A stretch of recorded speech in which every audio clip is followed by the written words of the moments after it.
Hey there, I'm Jake.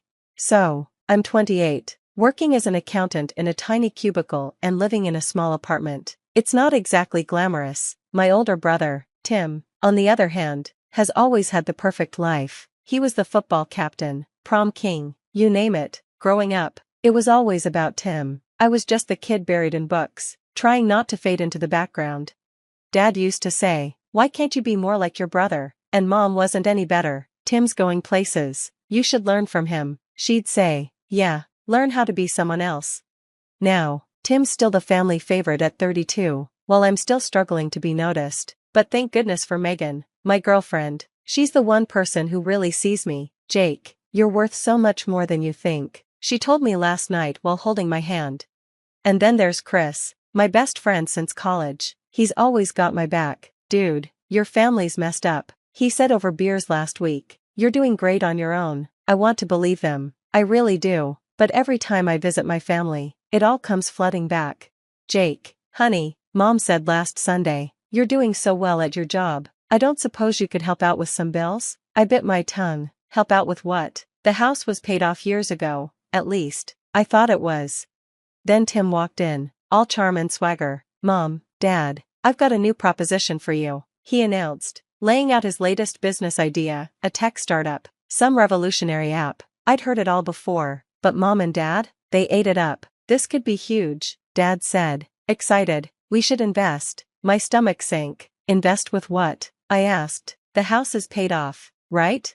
The look they exchanged made my blood run cold. "Well, actually," Mom started, not meeting my eyes. I knew something big was coming, and sure enough, the bomb dropped on Tuesday during dinner. I was barely touching my food when Mom said, casually, "Oh, Jake, honey, we're going to need some help with the mortgage payments. You don't mind, right?" I nearly choked. "Mortgage? What mortgage?" Dad cleared his throat. "Well, we remortgaged the house to invest in Tim's new business venture." The world tilted. I felt sick. "You did what?" Tim, as smug as ever, chimed in. "It's a sure thing, little bro. We'll all be rolling in money soon." I couldn't believe it. They'd risked the home we grew up in, the one thing our family had paid off, on one of Tim's wild schemes. "How much?" I asked. The number Dad mumbled was more than I earned in a year. "And you expect me to help pay for this?" My voice was rising, but I couldn't control it. Mom looked hurt. "Well, it's for the family, Jake. We all need to pitch in." I left that night in a daze. As soon as I got home, I called Megan. "They did what?" she exclaimed, just as shocked as I was.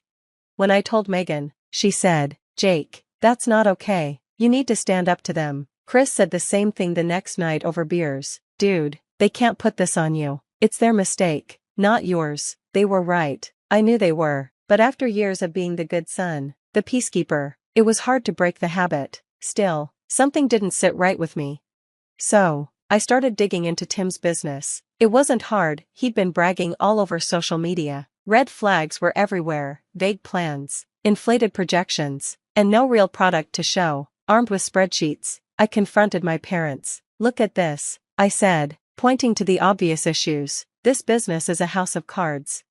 But they wouldn't listen. "You're just jealous," Dad accused. "Tim knows what he's doing." Mom was gentler, but just as dismissive. "Honey, we believe in your brother. Why can't you?" I left their house feeling like I was losing my mind. Was I the only one who saw this disaster coming? That night, I couldn't sleep. My mind kept going back to Tim's past failures, the food truck that never launched, the social media app that tanked. Each time, he walked away fine, while others paid the price. Something clicked. I started digging deeper, calling in favors from college friends who worked in finance. What I found chilled me to the bone: a trail of failed businesses, unpaid debts, and burned investors. How had my parents missed all this? But I knew the answer. They saw what they wanted to see: golden boy Tim, who could do no wrong. Staring at the evidence on my computer, I felt a resolve harden inside me. This wasn't just about me anymore. My parents' future, their home, it was all at risk. I picked up my phone, hesitated for a second, then called Chris. "I need your help. We're going to expose Tim for who he really is." As I hung up, a mix of determination and dread washed over me. This was going to get ugly, but sometimes you have to tear things down to build them back up, right? Little did I know, the real storm was just beginning. Chris and I spent weeks burning the midnight oil, digging into Tim's business like our lives depended on it, and in a way, they did. One night, Chris pointed at his laptop. "Dude, look at this. These numbers don't add up. It's like he's pulling revenue out of thin air." I leaned in, feeling a pit form in my stomach. "Can we prove it?" Chris nodded grimly. "With some more digging, yeah, we can nail him." The deeper we went, the worse it got. Fake invoices, shell companies, money disappearing into offshore accounts. Tim's business wasn't just shady, it was a complete fraud, and my parents' future was balancing on top of it. I felt sick. My own brother, a criminal. "What are you going to do?" Megan asked one night, concern on her face. I ran my hands through my hair, torn. "I don't know. If I expose him, it'll destroy my parents, but if I don't, they could lose everything," she finished softly. The next family dinner was torture. Watching Tim brag about his success, knowing the truth, made my blood boil. After dinner, I cornered him. "I know what you're doing, Tim. The fake invoices, the shell companies, all of it." For a moment, fear flashed in his eyes, but then his charm was back. "Come on, little bro," he laughed, slapping my back. "You're imagining things. Leave the business to the pros, huh?" But I stood firm. "I'm an accountant, Tim. I know cooked books when I see them. This ends now, or I'm going to the authorities." That's when he switched tactics. His smile faded, his eyes hardened. "You really want to do that to mom and dad? Break their hearts? Ruin their retirement? Some son you are." Before I could respond, Mom walked in. "Everything okay in here?" Tim's mask slipped back on instantly. "Just fine, Mom. Jake was just congratulating me on the business." I wanted to protest, but the warning look in his eyes stopped me. "Not here, not now."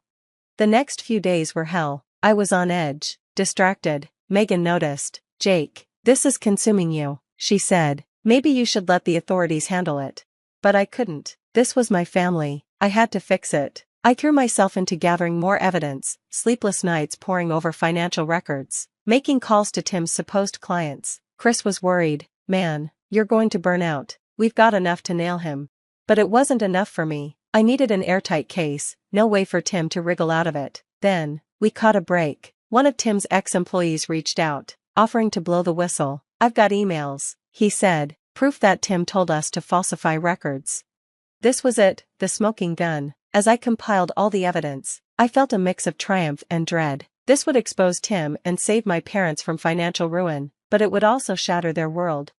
I picked up the phone, took a deep breath, and called my parents. "Mom, Dad, we need to talk. It's about Tim, and you're not going to like what I have to say." The die was cast. There was no going back now. Little did I know, the confrontation to come would change our family forever.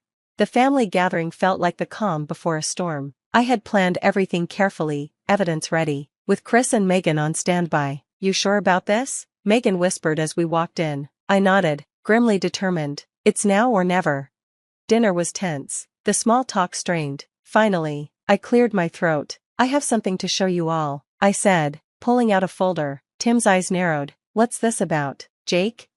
I laid out the evidence, piece by damning piece: fake invoices, shell companies, misappropriated funds. Mom gasped. "This can't be right." Dad's face darkened. "Jake, what are you trying to pull?" But as the evidence mounted, their disbelief turned to shock. Tim tried to deflect. "It's all a misunderstanding. Jake's just jealous, twisting things." Then the doorbell rang. Tim's business partner stood at the door, looking grim. "I can't do this anymore, Tim," he said. "We need to come clean." What followed was a confession that left us all stunned. More scams, more lies, a web of deceit bigger than I had imagined. Tim's facade crumbled. He begged, pleaded, tried to manipulate, but the truth was out. Mom broke down. Our home, everything we'd worked for. Dad just sat there, shell-shocked. I felt hollow. This was justice, but at what cost? In the aftermath, Tim's business collapsed, his reputation in ruins. He faced potential legal consequences, while my parents dealt with the fallout, now struggling with the remortgaged house. "We were such fools," Dad said, his voice breaking. "I made a decision then. I'll help with the mortgage," I said, "but on my terms. No more blind trust, no more enabling." They agreed, humbled and grateful. A year passed, and slowly, things began to change. I got a promotion at work, my confidence growing. Megan and I moved in together, our relationship stronger after weathering the storm. My parents and I rebuilt our relationship too. On more equal footing. They really saw me, for the first time. Tim tried to reconcile, full of apologies and promises to change, but we all stood firm. You made your choices, I told him, now live with them. It wasn't easy to cut him out, but it was necessary. As I sit here now, reflecting on everything, I realize how much I've grown. I found my voice and stood up for what was right, even when it was hard. I'm proud of you, Megan says, squeezing my hand. I smile, feeling at peace. I'm proud of me too. The road wasn't easy, but it led me here, to self-respect, healthy relationships, and a life built on honesty and integrity. Tim's actions had consequences, as they should. My parents learned a hard lesson about blind faith and favoritism. And me? I learned that sometimes being the good son means doing the hard thing, the right thing, even when it hurts. As for the future, who knows? But one thing's certain, I'm facing it on my own terms, head held high, no longer living in anyone's shadow. Sometimes, the hardest battles are fought within our own families, but they're often the most important ones to win. And that's the end of Jake's journey, from overlooked son to family savior. Now, here's a question for you. If you were in Jake's position, would you have exposed Tim's fraudulent activities, knowing it could potentially destroy your family's relationships and financial stability? Or would you have stayed quiet to keep the peace? At what point does protecting your parents from the truth become harmful enabling? It's a tough moral dilemma with no easy answers. What would you do in Jake's shoes? We'd love to hear your thoughts in the comments below. If Jake's story of standing up to toxic family dynamics resonated with you, don't forget to hit the like button. And if you want more stories of personal growth and justice, be sure to subscribe to our channel. Your support helps us share more of these important stories. Thanks for watching, and we can't wait to hear your thoughts on this challenging situation. Brian's family lived very poorly. He wore old clothes, but he was confident and had an inquisitive mind, and for that he repeatedly received praise from the astonished teachers. His classmate Vivian disliked this newcomer from the first day of his appearance at school, and he irritated her immensely. Her father was a big shot in the city. He had a business, influential friends, real estate, and a beautiful wife. Vivian's favourite activity became teasing Brian and humiliating him in public. She found special pleasure in embarrassing him and setting other classmates against the boy. One day Brian went into the store before school to buy a bun for lunch. Suddenly Vivian spotted him and passed by demonstratively, and when she noticed the clutched change in Brian's hand, she hit him on the hand. Coins with a jingle scattered on the floor. "Oh, looks like someone's going to be out of lunch today," Vivian said with an angelic voice, and her eyes stared at Brian triumphantly. "Here, take it." She tossed $10 in the face of her hated classmate. "You'd sell your own mother for that kind of money, so take it while I'm kind." The crowd of schoolchildren laughed amicably, shouting derogatory remarks at the unfortunate boy. Brian had a hard time at his new school, and most of all, he was fed up with Vivian's attitude. He could not solve the question with her by force, like with the other boys, and thought that he was an easy victim, since he did not argue with Vivian. Brian didn't let the boys make fun of him. Several fights from which he emerged victorious had taught the bullies that it was better to stay away from the newcomer, or they would have to leave in disgrace. The boy and his sister and mother moved to the city from the village. The family no longer wanted to languish there, and Mrs. Thompson decided to move. The father of the family had been dead for 6 years. He was a skilled tractor driver, a respected man in the village, but oncology spares no one. It took away the family breadwinner. That is how Mrs. Thompson and her children ended up in the city. They rented a house on the outskirts of the city and began to adjust their lives. Brian immediately found a part-time job, working as a loader at a small grocery store nearby. It was not an easy job, but it provided a much-needed extra income to the family budget. Mrs. Thompson got a job as a cleaner, and Brian, as the eldest child, tried to help her in everything. The boy found solace in math, physics, and computer science classes. Most of his classmates had difficulties in these subjects, but not him. Teachers admired the gifted student and sent him to Olympiads and helped him find like-minded people. "Son, I'm so proud of you. You're my good boy, my hope," Mrs. Thompson babbled happily when she saw her child's grades. The woman was happy about her son's success because he became the best in the class, but because of the eternal lack of money in the family, old clothes and other views on life, Brian failed to achieve respect in class. He often envied those silly classmates who kept up with the times and looked modern. People paid attention to them. Girls sent them love notes, while he was alone in class. One evening there was a serious conversation between mother and son. "I've told you I'm not going. Why do you want to waste your money?" resented Brian, who did not want to discuss his true desire to be away at prom. "You don't need to think about the money," the mother coaxed him. "I'll get it, and we'll buy you a great suit.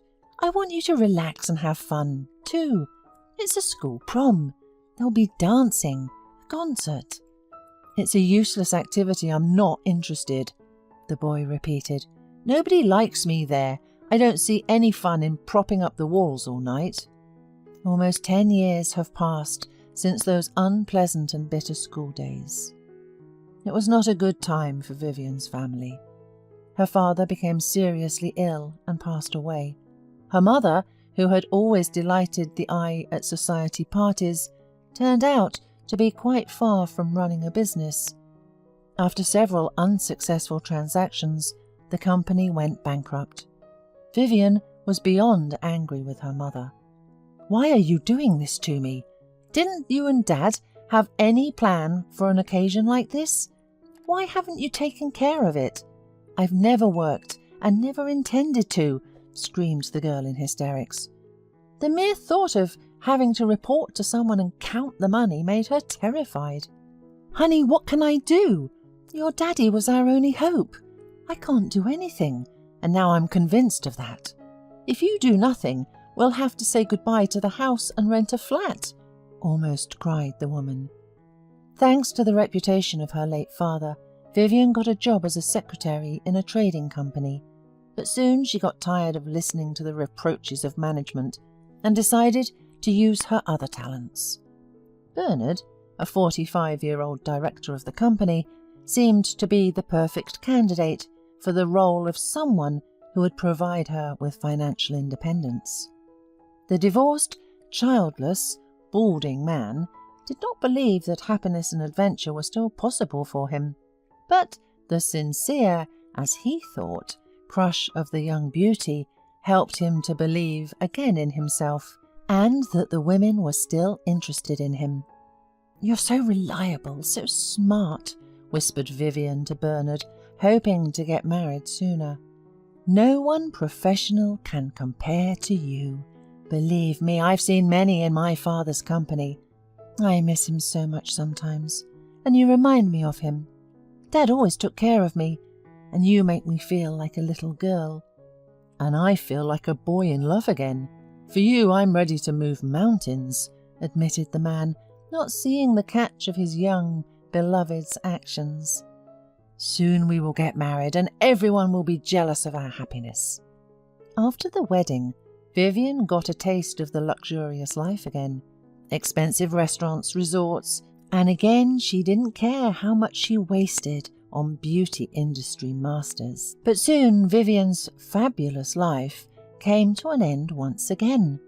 One day Bernard came home completely drunk, and when Vivian asked what was wrong, he pushed some folders, a picture frame, and a glass of whiskey off the table in a burst of anger.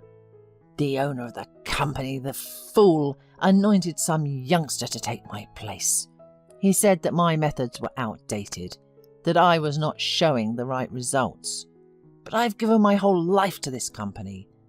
This is some guy named Brian Thompson. Never heard of him before. Where did they dig him up?" Hearing the name of a classmate she had mocked in her school days, the woman sunk pensively into a chair. A month passed. Bernard had been ousted as director after all, and now he was an ordinary manager with a modest salary. Vivian understood that now he was useless, old, and there was no need to hold on to him anymore. Desperate times called for desperate actions, and the woman decided to meet Brian face to face. She decided to try the same trick she had tried with Bernard. For her meeting with the new director, she chose a provocative outfit, hoping to charm him. She knew that Brian was single, and she hoped to make him fall in love with her and get rich again. "Brian, I'm glad to see you," she chanted as she burst into the man's office, not listening to the secretary's protests. The suit fits you. You look so solid in it." "Hello, Vivian. Are you here on business? I have a meeting in half an hour. I can't spare you much time," he replied in a business-like tone, putting folders of documents in his leather briefcase. "Why are you so cold to me? I'm just stopping by out of an old friendship. After all, you were such a brainiac in high school. No wonder you've risen so high." "Did you come to talk about the past?" asked Brian, looking questioningly at the woman who came over to his desk and sat down on the very edge, putting her leg over her leg. "Give me just 5 minutes. I really need your help," she said capriciously, patting her eyes with lush lashes. "I'm having some difficulties at work, and you're the big boss now. Don't leave your classmate in trouble. Help me. You may have heard, my father is dead. My mother and I are broke now, and she is often sick. All hope is on me, but I'm not used to hard work. Look at me." Vivian took Brian's hand. "I'm capable of doing anything for work. Why don't you help me?" "I will, of course, but currently all the jobs are filled. The company only needs a janitor. Will you come?" The man replied with a nice smile, and seeing how the affectionate expression on Vivian's face was replaced by anger and sass, she slid off the table, realizing that her efforts had no effect. Her eyes filled with angry tears. Everything she aspired to had collapsed. She could do nothing on her own. She was used to using others, relying on their hard work. She had spent all her energy and youth on an idle life, not caring that in the future her carelessness might crumble, and she would be left alone with reality. She should not have been frivolous about her studies, mocking people, because now no one will be kind to her. No one cares about the pathetic, bankrupt party girl, who without a powerful father is nothing of himself. Vivian hurried to leave the office of a man, but he called her when she already grabbed the door handle. "Wait, I have something for you." The woman turned around with hope in her eyes. Brian took his wallet out of his jacket pocket and pulled out a $10 bill on the table. Vivian turned pale. "What a rotten man you are," shouted Vivian. "I'm just paying you back," shrugged Brian. From then on, Brian never thought of Vivian again. He successfully coped with the duties of the director and earned the respect of his subordinates. During one of his holidays in the mountains, Brian met Holly.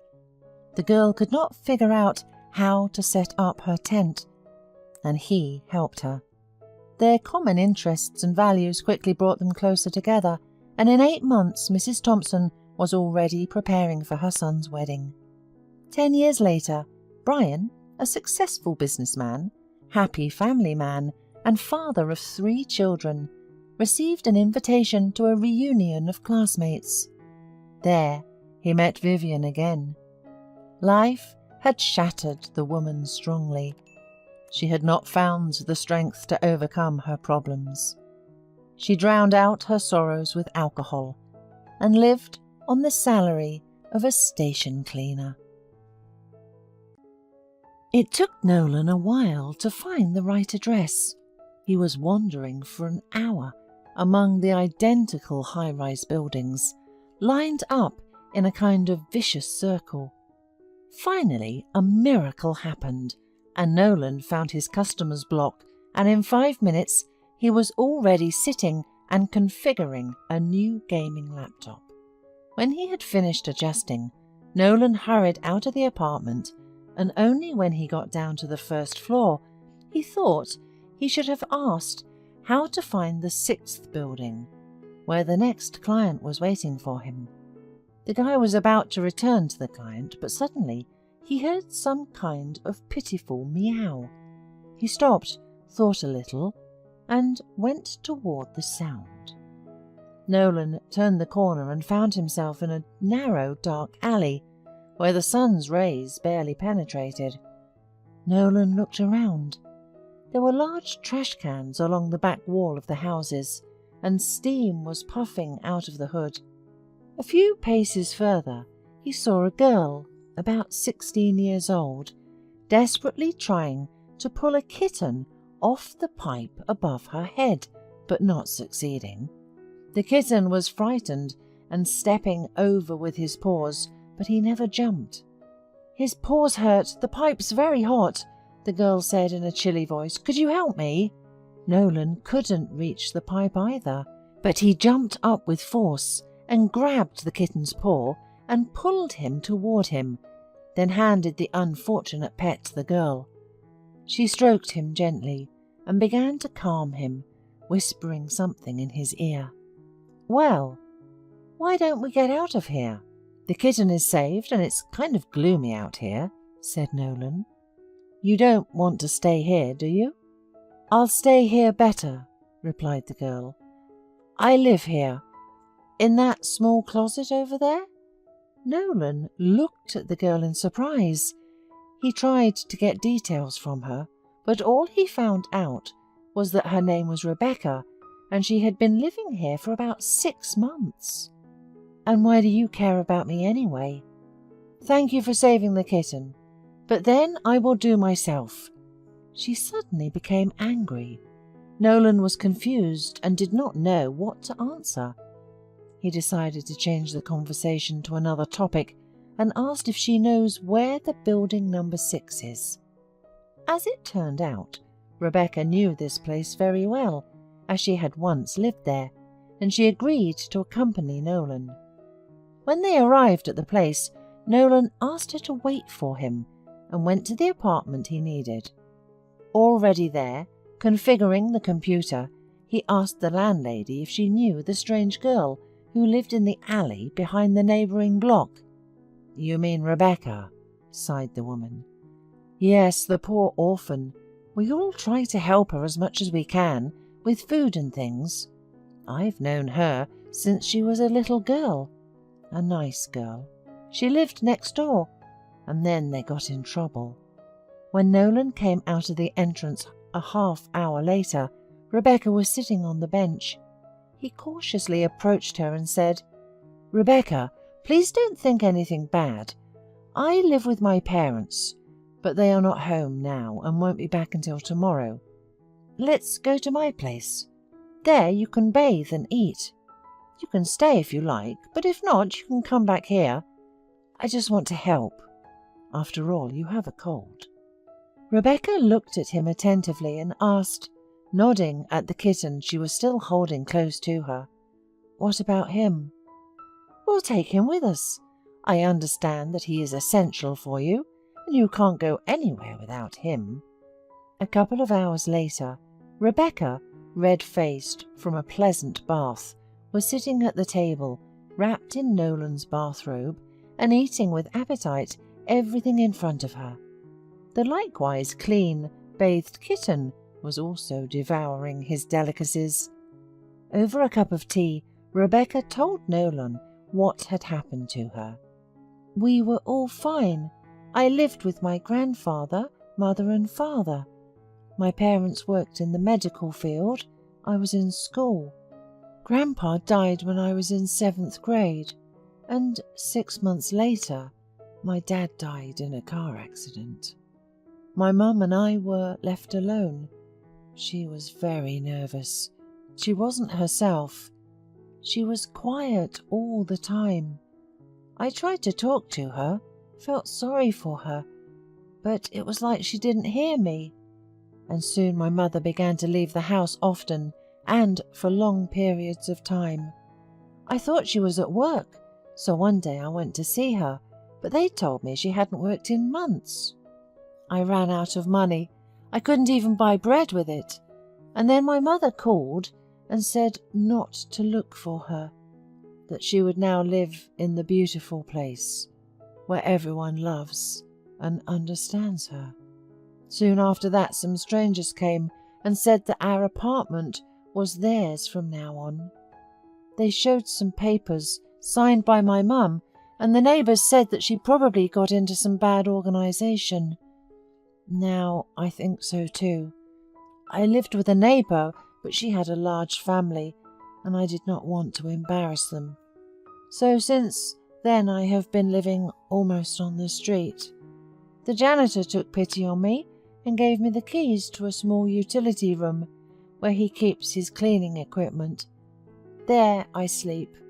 My textbooks and things lay there. Nolan made a bed for Rebecca in his room, and he made his bed in the living room.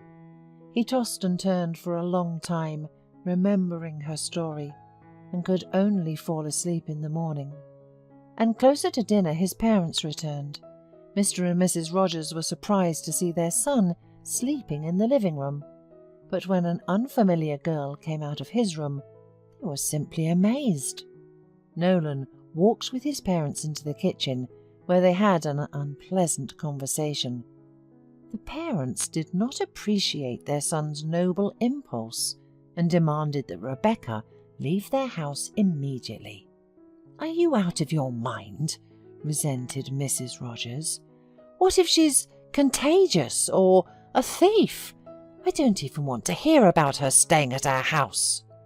The father was of the same opinion, and Nolan, realizing that it was useless to persuade them, went to Rebecca. She had already changed into her clothes and was standing with a kitten in her arms. "I have heard everything. They're right, I have to leave. I do not belong here. Thank you very much for being so kind to me." "All right, let's go," he answered, and taking something from the table, he stepped resolutely toward the door. "But you're not going back on the street again?" Hearing the sound of the front door slamming, Mr. and Mrs. Rogers came out of the kitchen, but there was no one else in the house with them. Nolan quickly found a cosy little room for Rebecca through an ad, and introduced her as his sister to the landlady. He paid for several months in advance and bought the girl all the necessary things, food and medicine. Rebecca was stunned and tried to refuse, but Nolan was adamant. Only in the evening the young man returned home. His parents, who were angry about his actions, welcomed him quietly. They had had time to discuss what had happened, and both came to the conclusion that their son had to be married immediately, so that all these foolish things go out of his head. "Nolan, you have such prospects. You're doing well in business, and suddenly you do such a rash thing. You brought a homeless girl to our house. What about Kelly? Have you changed your mind about marrying her yet?" "Actually, I never intended to marry her," Nolan said wearily. "You made that up for yourself." "But she's such a nice girl, and from a decent family, not like your Rebecca." Nolan didn't listen any further and went off to his room. And a month later, on Mrs. Rogers's birthday, Kelly and her parents were invited to a celebratory dinner, which looked more like matchmaking. But Nolan pretended not to notice anything. Even when Kelly asked to see her off, making obvious hints, he simply said goodbye to her at the door of her apartment and returned home. Then they met more than once at their parents' joint events, but all the time Nolan thought only of Rebecca. Nolan liked to spend time with Rebecca. She had recently enrolled in a massage class, and when he visited her, she happily told him about her first successes. The girl became very close to her landlady, and practicing her skills on her, she quickly rid the woman of many years of back problems. In her turn, the landlady taught her how to manage the household properly, and she also brought her girlfriends to her for massages. As time went on, one evening, Kelly asked Nolan to inspect her laptop. He arrived and was very surprised at the girl's appearance. She met him in a transparent negligee that barely concealed her. Kelly rushed to him, wrapped her arms around his neck, and confessed her love. "Nolan, why are you avoiding me? I've been in love with you for a long time. We're adults, and you're acting like a schoolboy." "Kelly," sighed Nolan, pulling back, "you're very nice, really, but I am in love with another woman, and we're getting married soon." "With whom? With that homeless girl? Come on," shouted Kelly suddenly. "It won't work out. I was at her place today, and I told her that you're with her out of pity, and you and I are in love. Understand, your parents will never accept someone like her." Kelly did not have time to finish her sentence, for Nolan jumped out of the apartment and rushed down the stairs. He was afraid he wouldn't make it in time, but luckily Rebecca was home. He rushed to her and hugged her tightly. "Rebecca, my love," he whispered, "I was so afraid you would leave." "I wanted to, but I couldn't," replied Rebecca, and pressed herself even tighter against Nolan's chest. "I love you so much." They were married a month later. They didn't celebrate or invite guests, and even Nolan's parents didn't come to congratulate the newlyweds. But he was still happy because he had his Rebecca by his side. Another year passed. Rebecca went to college to become a chiropractor, and Nolan's business was blooming. One day, his father called him and told him that his mother had become quite ill. The woman was constantly tormented by neuralgia and high blood pressure, so that she could almost not get up. The father asked Nolan to come, and he showed up at his parents' house with his wife. Rebecca immediately approached her mother-in-law. "Mrs. Rogers, you shouldn't be angry with me. I really love your son. And now let me give you a massage. I know how to do it, and I would love to do it." "What can you know about massage?" Mrs. Rogers grumbled. "I've only known one real masseur in my life. That's who really has golden hands. But unfortunately, he has passed away, and no one has been able to help me since. You probably haven't even heard of him." But when Mrs. Rogers said the name of this famous masseur, and Rebecca calmly looked at the woman and said, "Well, why? I've heard of him. That's my grandfather. I learned a lot from him in my time, and also my father. He was a physician, and my mother used to work in a pharmacy." Mrs. Rogers looked at Rebecca stunned, unable to believe her words. Meanwhile, Rebecca had finished her preparations and began the massage.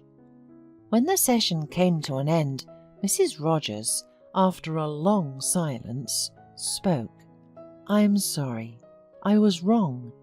But please understand, we wanted our only son to be happy. And now we are left all alone.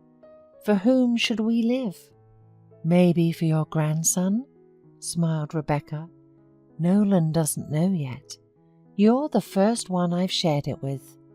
Mrs. Rogers slowly stood up, and realizing that she no longer felt pain, she wept and said, "Thank you, honey," and added with a smile, "And you really do have golden hands from your grandfather."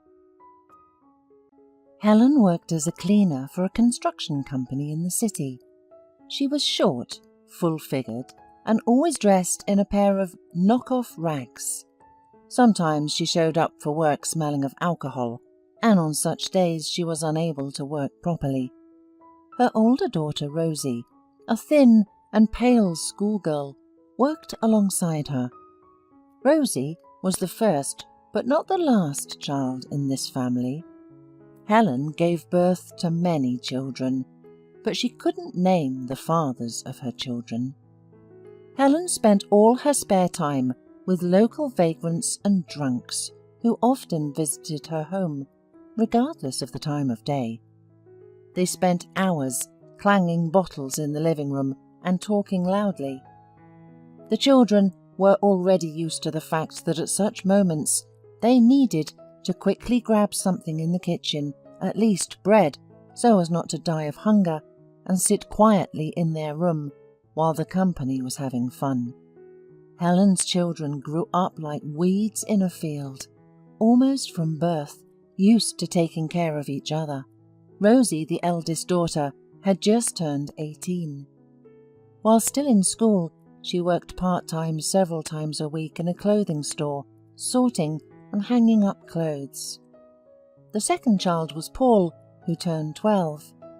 He spent most of his time outside, but never refused to help his older sister at home, knowing that she, in turn, would always give him something from her meagre salary.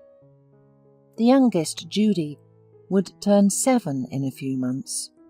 She was a quiet and sickly child who could not communicate with her peers.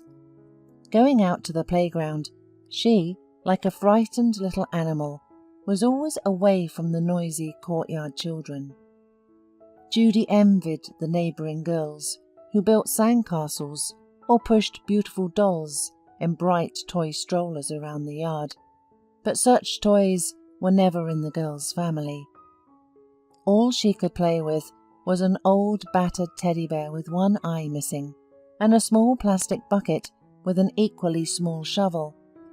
Throughout Rosie's years in school, teachers always praised the diligent student and always used her as an example for her classmates. Rosie easily understood any subject. It was enough for her to read the material once, and she was ready to answer at the board immediately. All the teachers knew the family the girl was growing up in and felt sorry for her. She's so smart, almost an excellent student.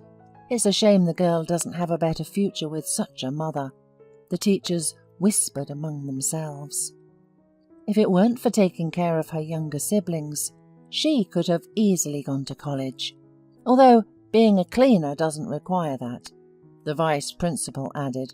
She's going to substitute for her mother now, otherwise she'll be fired because she's pregnant again. Even though Helen tried to hide her 6-month pregnancy, it was already noticeable. Everyone knew that there would soon be another addition to this family, but they didn't even suspect what it would be. At the age of 45, Helen already had 3 children. It was unclear from which fathers Helen was expecting twins. Probably there wasn't a single person who didn't condemn this negligent mother of many children. Everyone who knew this mother thought that she only needed children for the social benefits. It was difficult to support 3 children on a cleaning lady's salary, but she still managed to have wild drinking parties with her friends. It was fortunate that sympathetic neighbours used to bring bags of clothes to her door, which the entire family wore. Children in the neighbourhood shouted after Helen, "Hey, ragwoman, bring my socks. Maybe you're bringing my underwear." Rosie and Judy tried to walk away quickly, but Helen hadn't paid attention to this sort of treatment for a long time. In the last months of her pregnancy, Helen found it increasingly difficult to work, and Rosie replaced her every time she felt unwell. Her boss waved his hand at this good-for-nothing cleaner, as he called her. He didn't care who cleaned the floors, as long as everything was clean. Moreover, her daughter did the job much better than her mother. Rosie, feeling sorry for her mother and afraid she might get fired, ran to the office to clean right after school, and then studied until midnight. But that was heartbreaking for Rosie, because it was not the future she had dreamed of. All she thought about was seeing herself in a beautiful form with a neat hairstyle. When she was 10 years old, she found a magazine with such beauties standing by the gangway of a huge liner. Since then, this picture hung over her bed and was an unattainable goal.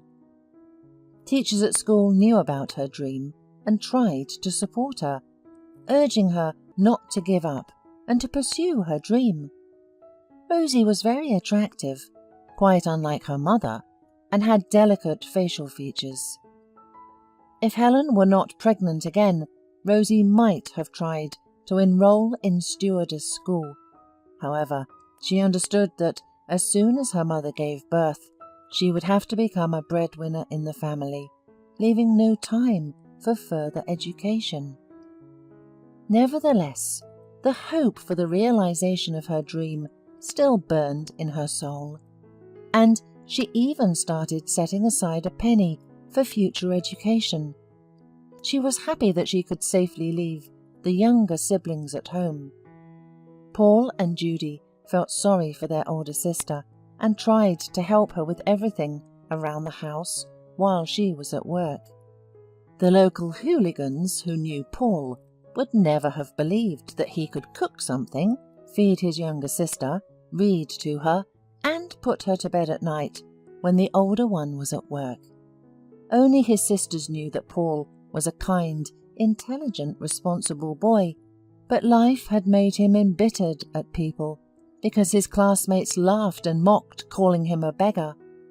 Teenagers, spoiled by parental love and care, often followed by shouting, "Mom is going to throw out my old stuff today. Maybe I should carry it for you." And those standing nearby supported the joker, and everyone laughed together. In those moments, Paul, without thinking twice, rushed at the bullies with his fists, and then inevitably stood in the principal's office, listening to the next lecture. Helen almost never went to school, even if they called her. Instead, everything was up to Rosie. The principal could lecture for hours. "Well, Rosie, influence your brother. Look at you. What a smart girl you are. But your brother is just a little bandit with such behaviour. He can end up in the jail."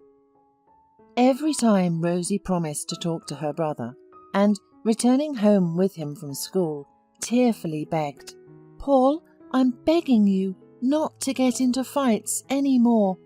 They won't even let you into school later."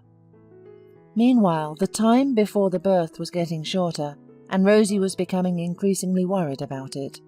Her mother had not walked so hard during the previous pregnancies as she did with the twins this time. Apparently the years were taking their toll. One day, Rosie rushed to the office where her mother Helen worked. Upon opening the door, she saw her mother writhing in pain on a visitor chair in the reception hall, and the director, as white as chalk, scarily muttering, "Where are the doctors? Helen, hold on, I beg you." Seeing Rosie, the man was happy. "Rosie, sit with your mother. Now the ambulance is coming. I have called them." The paramedics arrived a few minutes later and took Helen to the hospital. When Rosie rushed to the maternity hospital the next morning, she was informed that her mother had died from a heart attack. However, thanks to a caesarean section, 2 beautiful boys were born and were saved. This news was like a sharp knife to the girl's heart. She didn't faint, only because the doctor managed to quickly catch her by the arm and sit her down on the couch next to him. He was still talking about the baby's weight, height, and when she could pick them up and bury Helen. But Rosie heard it all, as if from a distance. She silently stood up and left. Rosie sat down on a bench in the park in front of the maternity hospital, covering her face with her hands and crying bitterly. She didn't know how to go on living, how to cope with all this grief. Rosie didn't know how long she had been sitting like this. She didn't remember all the following days clearly. Taking care of her brother and sister, organising the funeral, all of this was happening as if in a terrible dream. The neighbours helped a lot, feeling sorry for the poor girl, and the mother's boss brought her money. There were only 10 people at the funeral, 3 of whom were Rosie, Paul and Judy, who didn't stop crying. When it was all over, Rosie begged the director to take her instead of her mother, since she was now the only breadwinner in the family. The girl worked around the clock, waving a mop at her job for 12 hours and then washing and cooking for the younger ones until midnight. Luckily, by that time, school was already behind her. One evening, coming home, she found the apartment empty.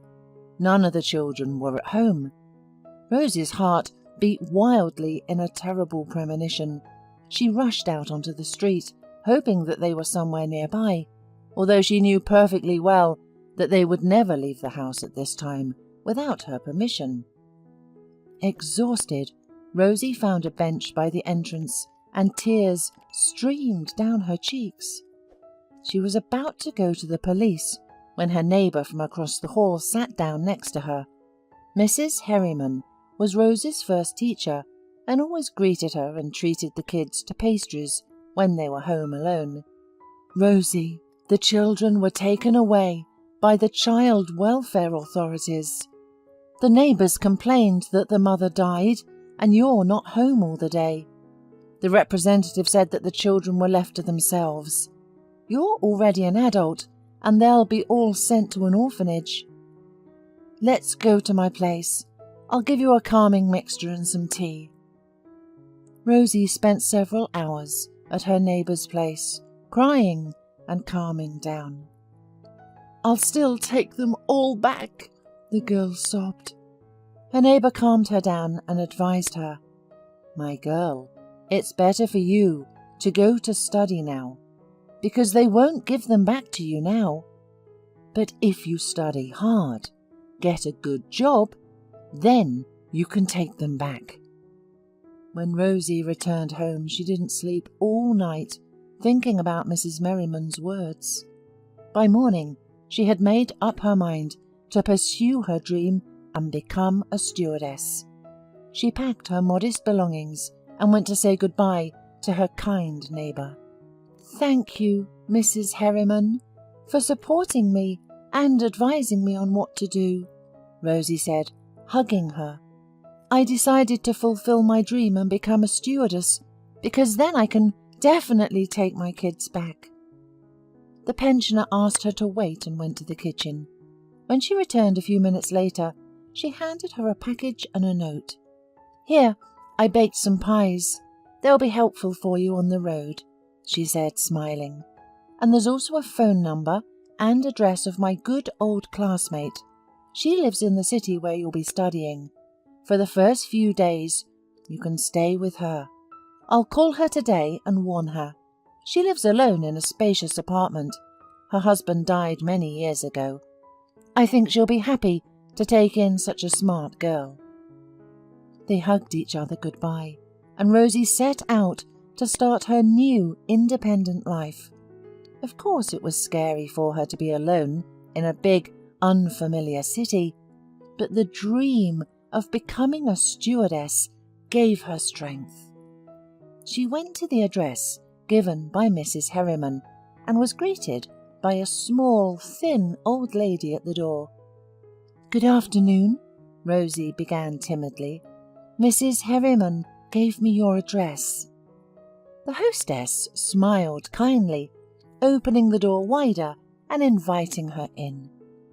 "Yes, my old friend called me yesterday and sent me a modest and beautiful girl, and I see she didn't disappoint. Come in, don't be shy, otherwise I'll go crazy here alone. Let me show you your room right away." The girl, upon entering the apartment, tried to explain, "I'm only here for a day, then I'll go to the dormitory or rent an apartment."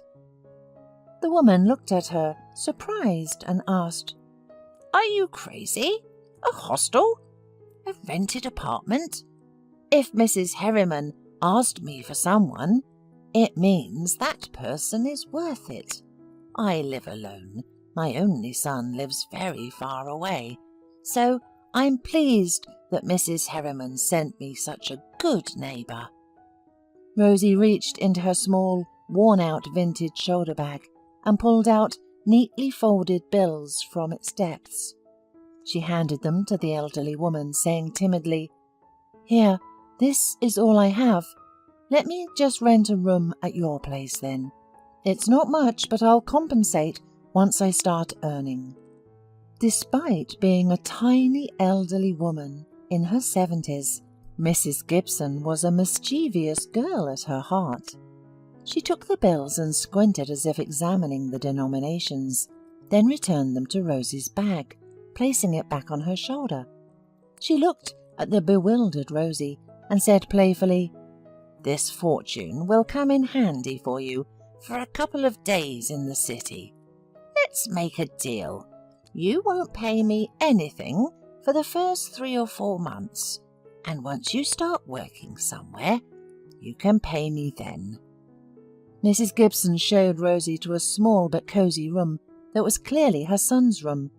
It was adorned with sports medals, certificates and trophies.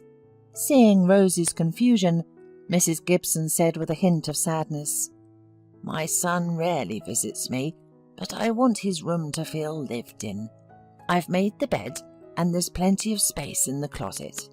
You can live here as long as you need to, and if his awards are in the way, I can take them to my room. He was into swimming and always came back with awards." That evening they sat in the kitchen for over 2 hours. "You're smart. You'll learn everything and then get your brothers and sister back. But for now, focus on your studies," Mrs. Gibson said. The next day, Rosie went straight to the airport because she didn't know where to study to become a flight attendant. To her surprise, there was an announcement for flight attendant recruitment at the entrance. After carefully studying all the requirements listed in the announcement, she was almost certain that she would make it. And she did. Without much difficulty, Rosie passed all the necessary tests, checks, and medical examinations. She literally flew back to Mrs. Gibson on wings, learning that she had been selected. "I've enrolled! I'm going to be a flight attendant!" Rosie shouted, kicking off her shoes and walking with a graceful stride, leaning over imaginary passengers and speaking to them with a captivating smile. Mrs. Gibson, who had come out of the kitchen at Rosie's call, put her hands on her chest and laughed happily, watching this improvised scene. When Rosie reached the end of the hallway, she happily plopped onto a chair. Mrs. Gibson said, "Good for you. I never doubted it. You're a natural-born flight attendant. Everything will be wonderful for you, I'm sure of it. I knew you'd come with good news, so I baked your favourite cheesecake. I can't forget the story about the piece of cake that Mrs. Herriman brought to you, and you only managed to have a teaspoon. Now, you have every right to eat it all yourself." Rosie indeed tasted that seemingly airy and incredibly delicious dessert only once. Mrs. Herriman, her neighbour, had treated her with a piece of delicious cheesecake for her birthday, but at home she saw how much her younger brother and sister enjoyed the treat. Rosie allowed herself only a couple of small bites, no bigger than a walnut. Several years had passed, but the taste remained unforgettable for her. Now she could eat an entire cake standing on the table, but instead of joy, tears filled her eyes. Mrs. Gibson immediately understood what Rosie was thinking. She shook her hand and said softly, "Don't worry, dear. You will definitely get your siblings back once you stand on your own 2 feet. And I'll bake a big cheesecake for each of you. For now, you're with me, and you're an incredibly intelligent person who has achieved her goal. You can indulge in the treat." That evening, they once again stayed up late in the kitchen. Rosie excitedly recounted how her testing had gone and how everything had been explained to her about her future long-awaited profession. At that moment, she was the happiest person on earth. For the first time in years, she had beautiful, vivid dreams at night. In them, she was on board a huge liner, looking out the windows at the lights of a big city. She wore the same outfit as the girls in the picture. Every morning for several months, Rosie woke up a couple of hours earlier than usual and quickly got ready to walk to school for her lessons. She loved these morning walks, which gave her a great mood and a boost of energy for the whole day. But to be honest, Rosie tried to save her already meagre savings and did not use public transport. Studying at the courses was enjoyable for her. The group consisted of only 15 people, but all the teachers immediately noticed the smart, open and charming girl. They were amazed at how easily a single poorly dressed student from the countryside could grasp everything on the fly. After completing the courses, Rosie was immediately hired by the airline as the best graduate, and soon her heart was pounding as she climbed up the steps of the plane, the first in her life.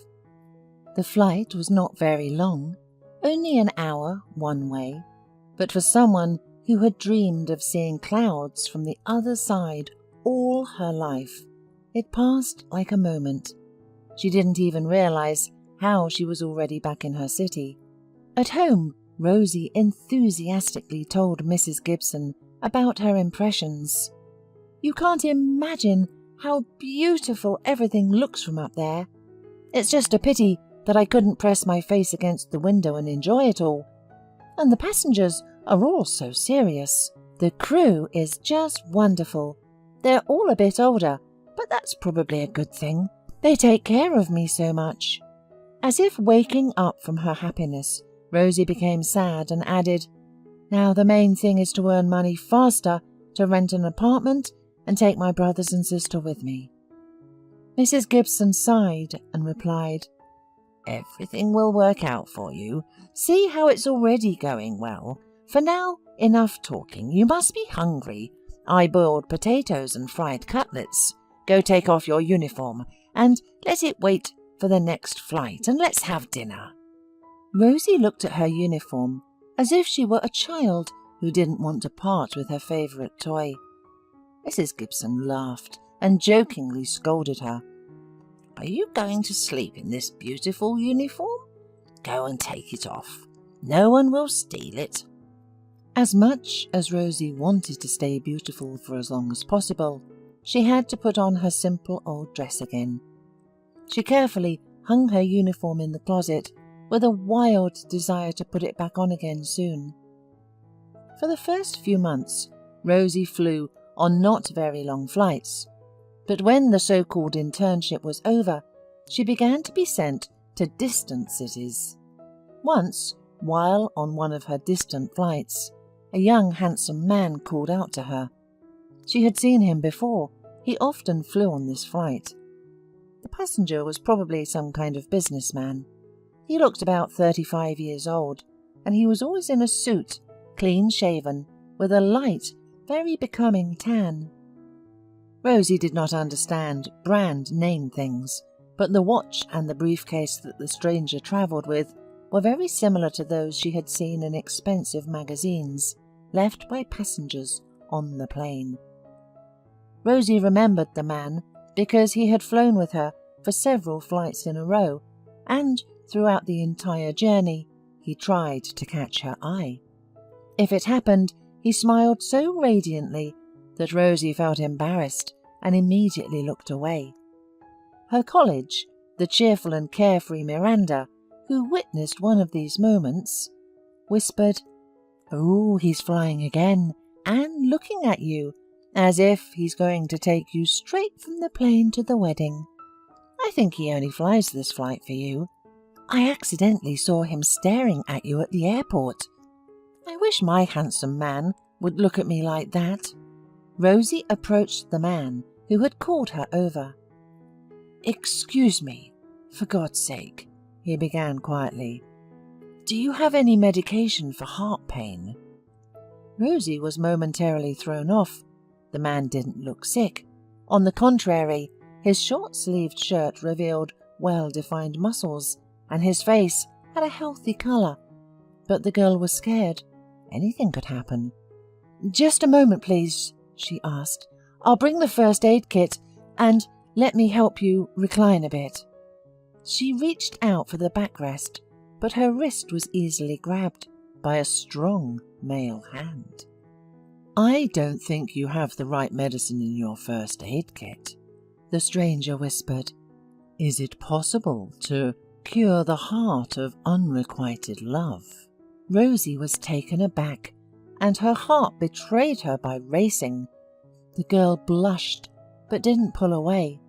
Sensing her agitation, the passenger continued, "But there is one way to save me from imminent death. Agree to go out with me today. I promise to behave very humbly, like a man on his deathbed." Rosie looked at the man and realized she really wanted to go on this date. She found him attractive. Gathering her courage, she gently freed her wrist and, smiling, quietly said, "I'll think about it." To which the man, happy, said, "My name is Damon, and I'll wait for you as long as it takes, starting right now. I'll wait after the flight, because if a woman says she'll think about it, it means she hasn't said no." The rest of the journey, the passenger never took his eyes off her, which made the girl very uncomfortable. Rosie wanted to go on this date, but at the same time she was afraid of it. She had no idea how to behave with a man alone. Everything she knew about relationships came from romantic books taken from the library and sentimental TV shows she occasionally watched.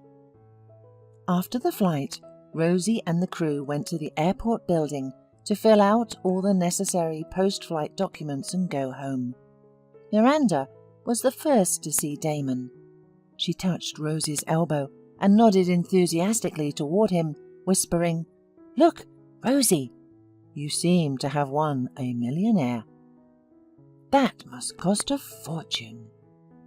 In the center of the hall, right in their path, stood Damon with a huge bouquet of beautiful velvet roses. It was difficult to count the number of flowers, but it could confidently be said there were no fewer than 100. The man approached Rosie and, as always, charmingly smiling, said, "I'm pleased to see you again. Of course, this bouquet can't compare to your beauty, but I promise to find and give you a diamond worthy of such beauty soon." Miranda stood, her mouth open, as if all this was meant for her. Rosie, on the other hand, taking the flowers, said barely audibly, "Thank you very much. They are stunning." The crew commander, the oldest in the team, approached Miranda and, taking her by the arm, asked, "Are you heading to the exit? Go with us. We'll see you off. Rosie will figure it out on her own." The colleagues waved to Rosie and headed towards the exit. Damon saw that the girl was flustered and suggested, "Let me drive you home first. You must be tired.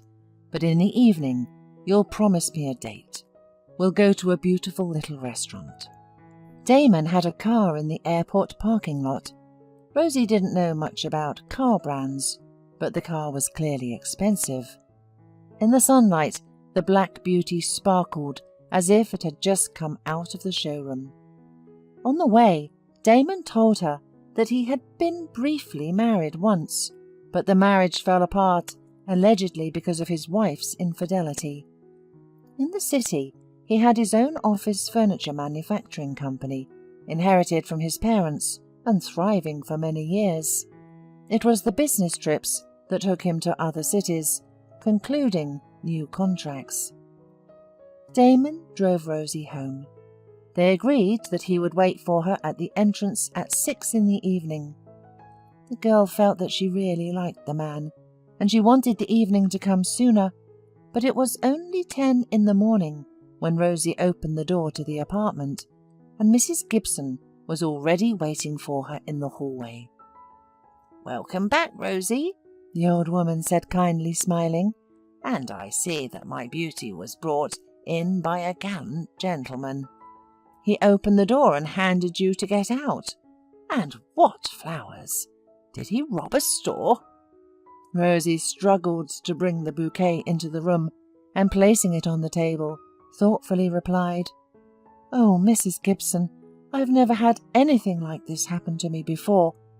This is a passenger who often flies with me. He's been looking at me for a long time, and then he spoke up. He's so handsome that it takes my breath away." The girl fell silent. Admiring the flowers, Mrs. Gibson said, "Oh, my dear, you've fallen in love. Be careful, my dear. These handsome men promise a lot and then break your heart." Rosie immediately flared up and defended her cavalier. "Why do you say that?" she said, almost in tears. "You don't know him, and neither do I yet. But I feel that he's not like that." "Well, all right. As they say, we'll see. You rest now. You're probably tired, and I'll go for a walk to my neighbour." With difficulty waiting for the evening, Rosie put on the only dress she bought with her first paycheck, which fit perfectly on her slender figure. She ran like a schoolgirl to her first date in her life, and listened with a pounding heart to Damon, who joked and told funny stories all the way. It was incredibly pleasant for her to be with him, and she laughed heartily at every joke he made. Rosie felt as if she had known him for an eternity, and with each passing minute he became closer and closer. Damon brought Rosie to a small but very cosy restaurant.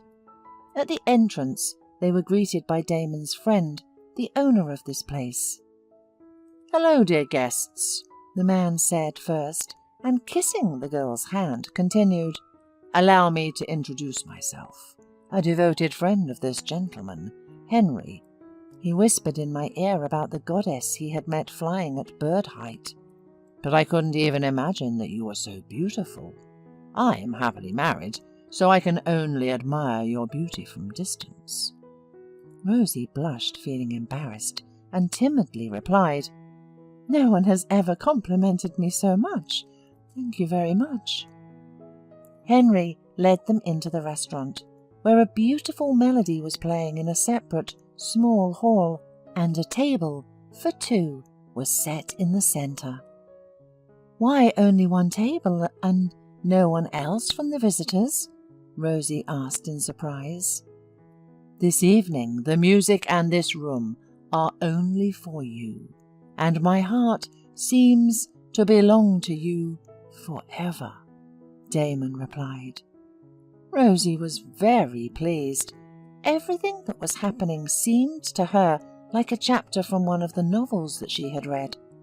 They spent a wonderful evening together, talking a lot, trying to get to know each other better, dancing, and Rosie's head was spinning, not so much from champagne as from happiness. After the restaurant, Damon escorted Rosie home, and she was pleased that he did not rush things. The girl wanted this unforgettable evening to end just like that. The next morning, Rosie woke up and, remembering the past date, smiled.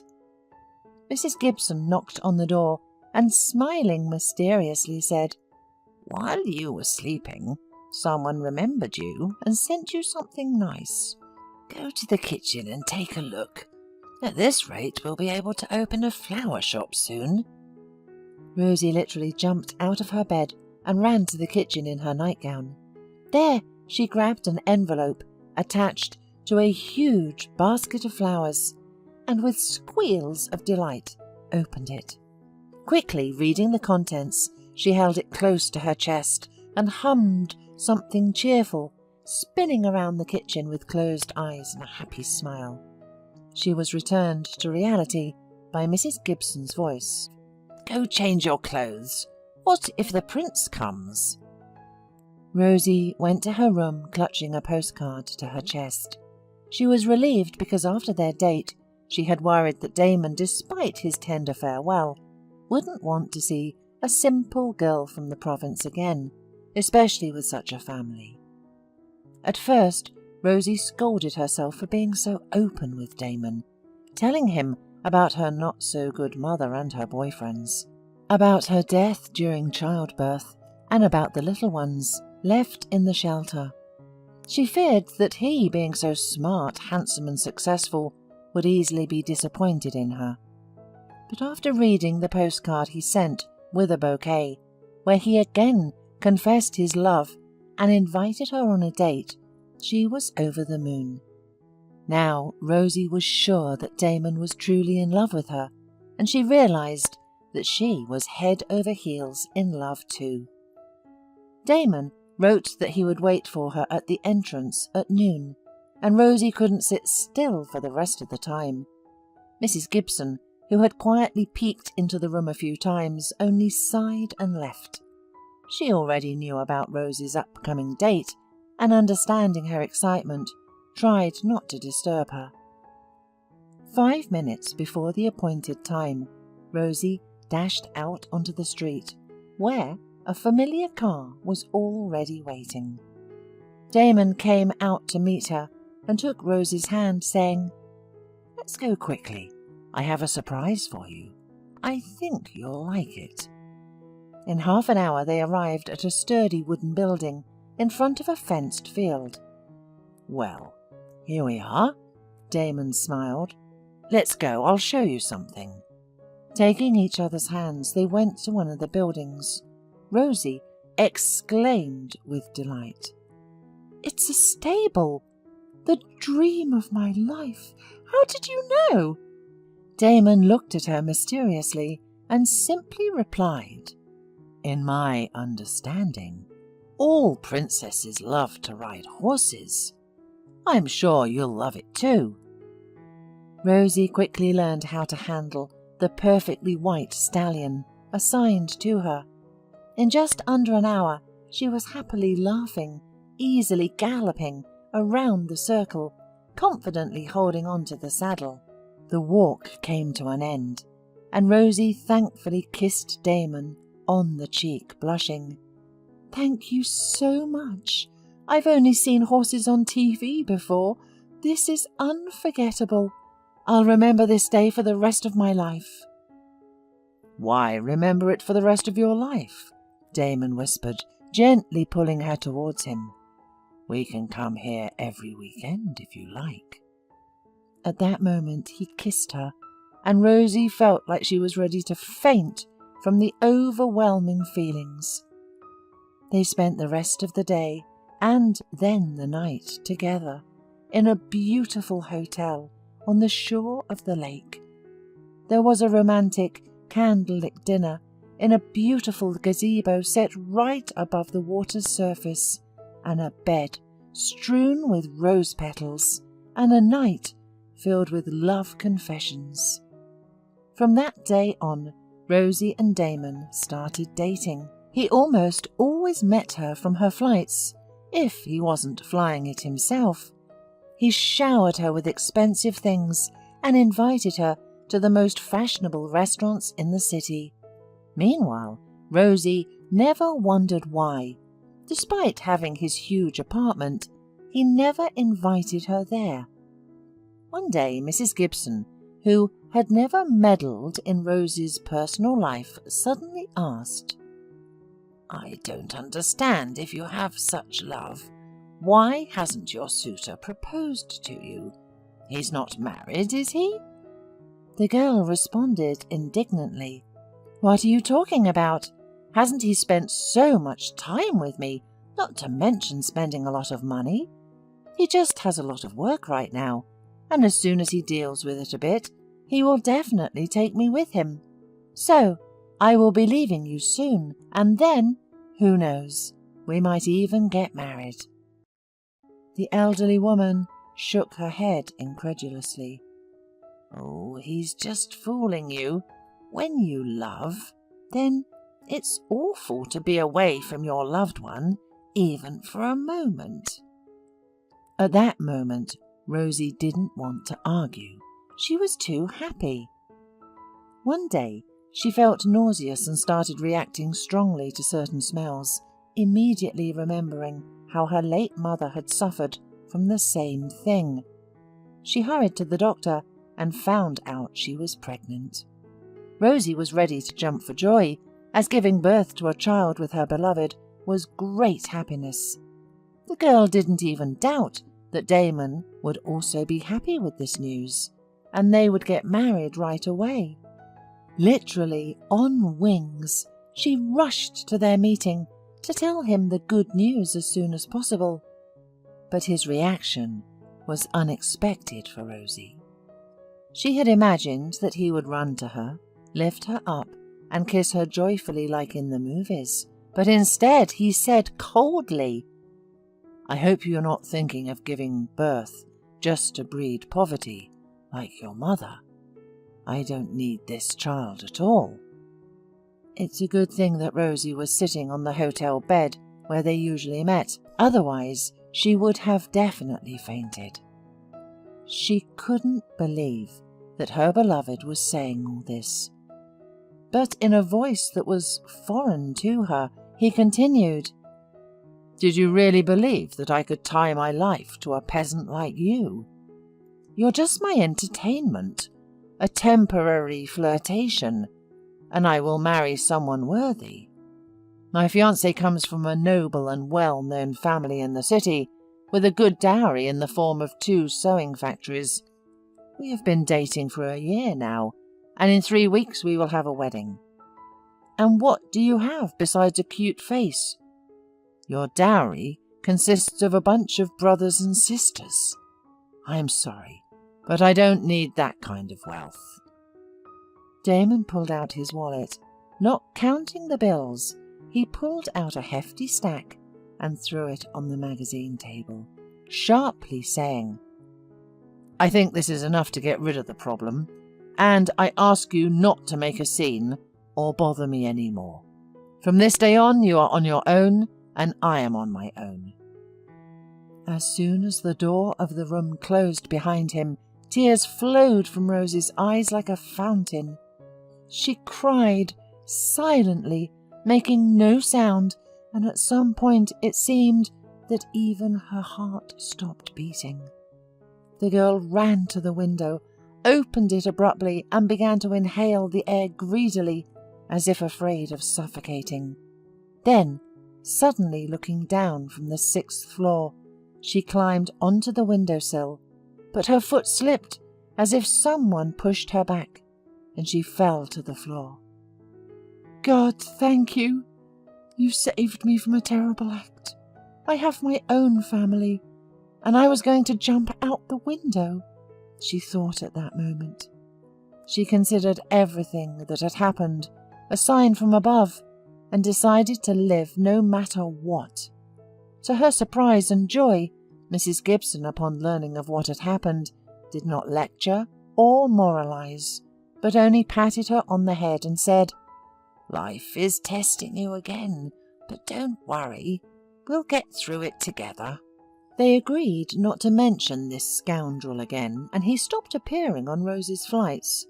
The morning sickness ended quickly, and the girl decided to fly as much as she could. No one from the crew even suspected her condition. She didn't know how she would live on, but decided to leave everything to fate. Rosie felt that in the sky it was much easier for her to endure everything, and diving headfirst into work, she had no time to think about the bad. In flight, She felt that the passengers needed her, and this gave her strength. Once during a flight, a cry for help came from the cabin. An elderly woman was holding the head of a 7-year-old boy who was suffocating. It turned out that he had asthma, and the grandmother had forgotten to bring a special inhaler with her. "Help, please, Sam, my only grandson," Rosie asked Miranda to take care of the elderly woman while she quickly got to remember everything she knew about helping such passengers. She helped the boy to do the necessary exercises, calmed him down, sat him down so that more air could enter his lungs, gave him a few sips of a hot drink. After a while, the boy calmed down, and his breathing gradually returned to normal.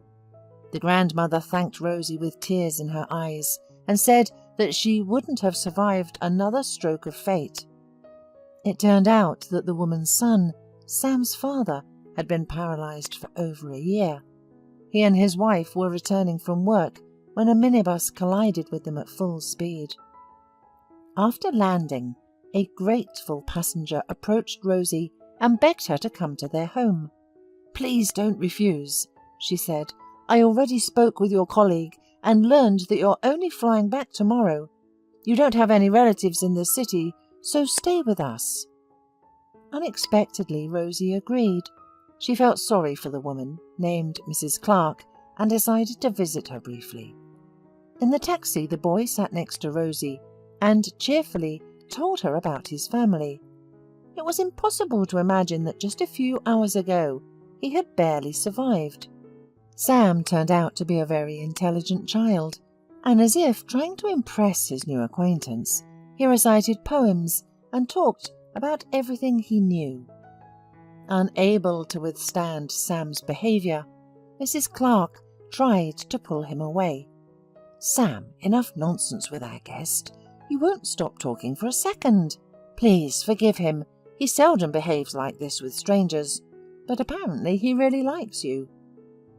Exiting the taxi, the boy immediately grabbed Rosie's hand and, pulling her towards the nearest building, happily said, "Let's go quickly.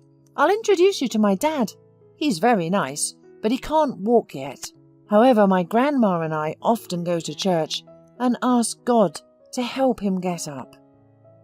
They climbed to the 3rd floor of a new high-rise building. The apartment was clearly not cheap. A concierge was sitting in the lobby. The elevators were beautiful with mirrors, one for passengers and the other for cargo. Paintings hung on all the stairwells and landings, and flowers were everywhere. Rosie had never seen such beauty before. Opening the door with her key, Mrs. Clark shouted into the apartment, "Eric, we're home, and not alone. We have a wonderful guest. Come in, Rosie. Don't be shy." At that moment, a man in a wheelchair emerged from the room, smiling broadly. "Well, finally. I've been waiting for you," he said, hugging his son who ran to him. "So tell me, how was your flight? And introduce me to our guest. Judging by her beautiful uniform, you found her in the sky." When they all entered the enormous living room, Mrs. Clark quickly told the story of what happened in the sky.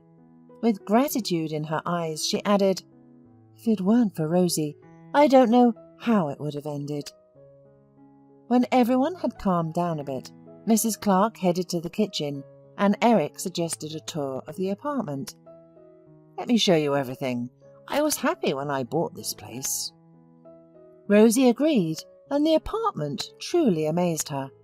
The dimensions were impressive: a large hall instead of a corridor, a living room that was like an entire Mrs. Gibson's apartment, and a kitchen that was combined with a dining room. The bedrooms numbered 4. One, judging by Sam's toys and wallpaper, belonged to a child. The second was very delicate, with a large bed, and was clearly a woman's room. Based on the suitcase from the plane, it belonged to Mrs. Clark. The third, according to Eric, was for guests, and there was minimal furniture and no belongings. Finally, the man opened the last door and said, "This used to be my and my wife's bedroom, but now it's my den." In the room there was a large double bed, a dresser, and a built-in wardrobe with mirrored doors. Everything was in the same style and colour and looked very beautiful. Next to the bed was a small table on wheels, filled with various medications. Then they went to Eric's office. "This is where I work, and I work a lot," he said, somewhat embarrassed. "What do you do, if it's not a secret, of course?" Rosie asked, embarrassed. "I'm really impressed by your courage, because many people in your situation give up." Eric turned to his guest and said, "I didn't come to this immediately. There was feeling that life was over, and there was a panic. It seemed that everything had collapsed. My wife died, I was crippled, and my business partner turned out to be a scoundrel who betrayed me at the most difficult moment. As soon as I ended up in the intensive care unit after that terrible accident, he transferred all the money from our joint business to other accounts. At first, when I got slightly better, I tried to find him, but unfortunately it was all in vain." As Eric spoke, Rosie looked at a collage of photos on the wall. In many of the pictures, Eric was with an incredibly beautiful blonde, and both of their eyes, even in the photo, were shining with happiness. There were several photos with Eric, still very young, was standing in a soldier's uniform with his fellow soldiers. Since then, he hasn't changed much, except for the fact that he now uses a wheelchair. Suddenly, Rosie was drawn to a group photo where about 10 people were standing. There were men and women, but she only knew one person well, and there was no doubt about that. In the photo, slightly younger than now, Damon was standing. "Excuse me," Rosie said nervously. "Who are you within this photo?" The man moved closer and sadly replied, "These are former employees of my former company. Are you asking about the darling of all the women in our office on the right of me? That's the scoundrel who, taking advantage of my position, deprived me of everything I had. It's a good thing that this apartment remained. Now I'm trying to create something new, but starting alone without money and in such a position, it's difficult."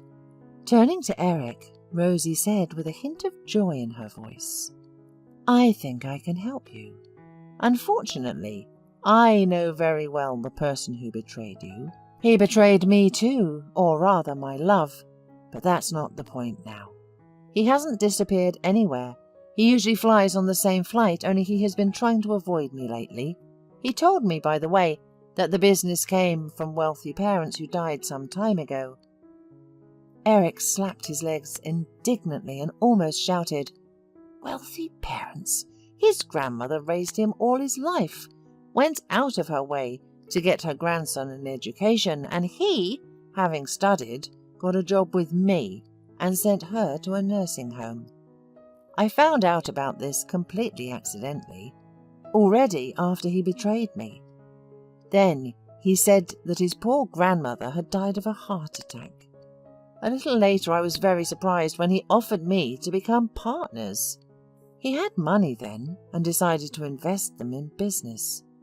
It turned out that after his grandmother's death, he sold her apartment. That was his whole capital. How did you meet him? And where can he be found?" Rosie apologized and said she didn't want to talk about her relationship with this person, but she would gladly help find him and expose him as a fraud. For some time they developed a plan for further actions against the swindler, and then Mrs. Clark called them to dinner. During dinner, Rosie felt like they were all very close and dear to her, although she had only known them for a short time. Sam was constantly talking, addressing her specifically. Mrs. Clark took care of the guest, trying to treat her with the best piece of the dishes. With Eric they periodically made eye contact, and Rosie felt especially warm every time. As they parted, they promised to meet again. Mrs. Clark, noticing during lunch how her son and the stewardess were exchanging glances, was already praying for their new meeting, because she liked the girl from the first minute. Not for nothing did she persuade her to come and visit. And Sam, clinging to Rosie's hand, didn't let go until she promised to visit them on her next flight. Upon returning to her city, Rosie easily tracked down her ex-lover, who continued to fly in the same direction, but deliberately bought a ticket for a flight with a different crew. With his money, nothing was impossible, but only he thought so. Upon returning to her city, Rosie easily tracked down her ex-lover, who continued to fly in the same direction. Sometimes good things happen even without financial means. Rosie, having tracked down Damon on landing, called Eric, and upon arrival at Damon's destination, the police arrested him. It turns out that acquiring large amounts of money does not mean acquiring wisdom. During this time, the swindler changed his passport, replacing all of his information, bought a small furniture factory, and planned to marry a rich bride, probably hoping to swindle his future father-in-law. With the remaining money stolen from Eric, he even booked a honeymoon trip that he never took. He didn't need any vacation packages anymore. During the trial, the investigator found out that besides blatantly stealing his companion's money, the villain was also responsible for the terrible accident that killed Eric's wife. Upon learning this, Eric, confined to a wheelchair, was ready to crawl up and strangle the scoundrel right in the courtroom. Only Rosie, who sat next to him, was able to calm him down by taking his hand. Damon was given a considerable sentence.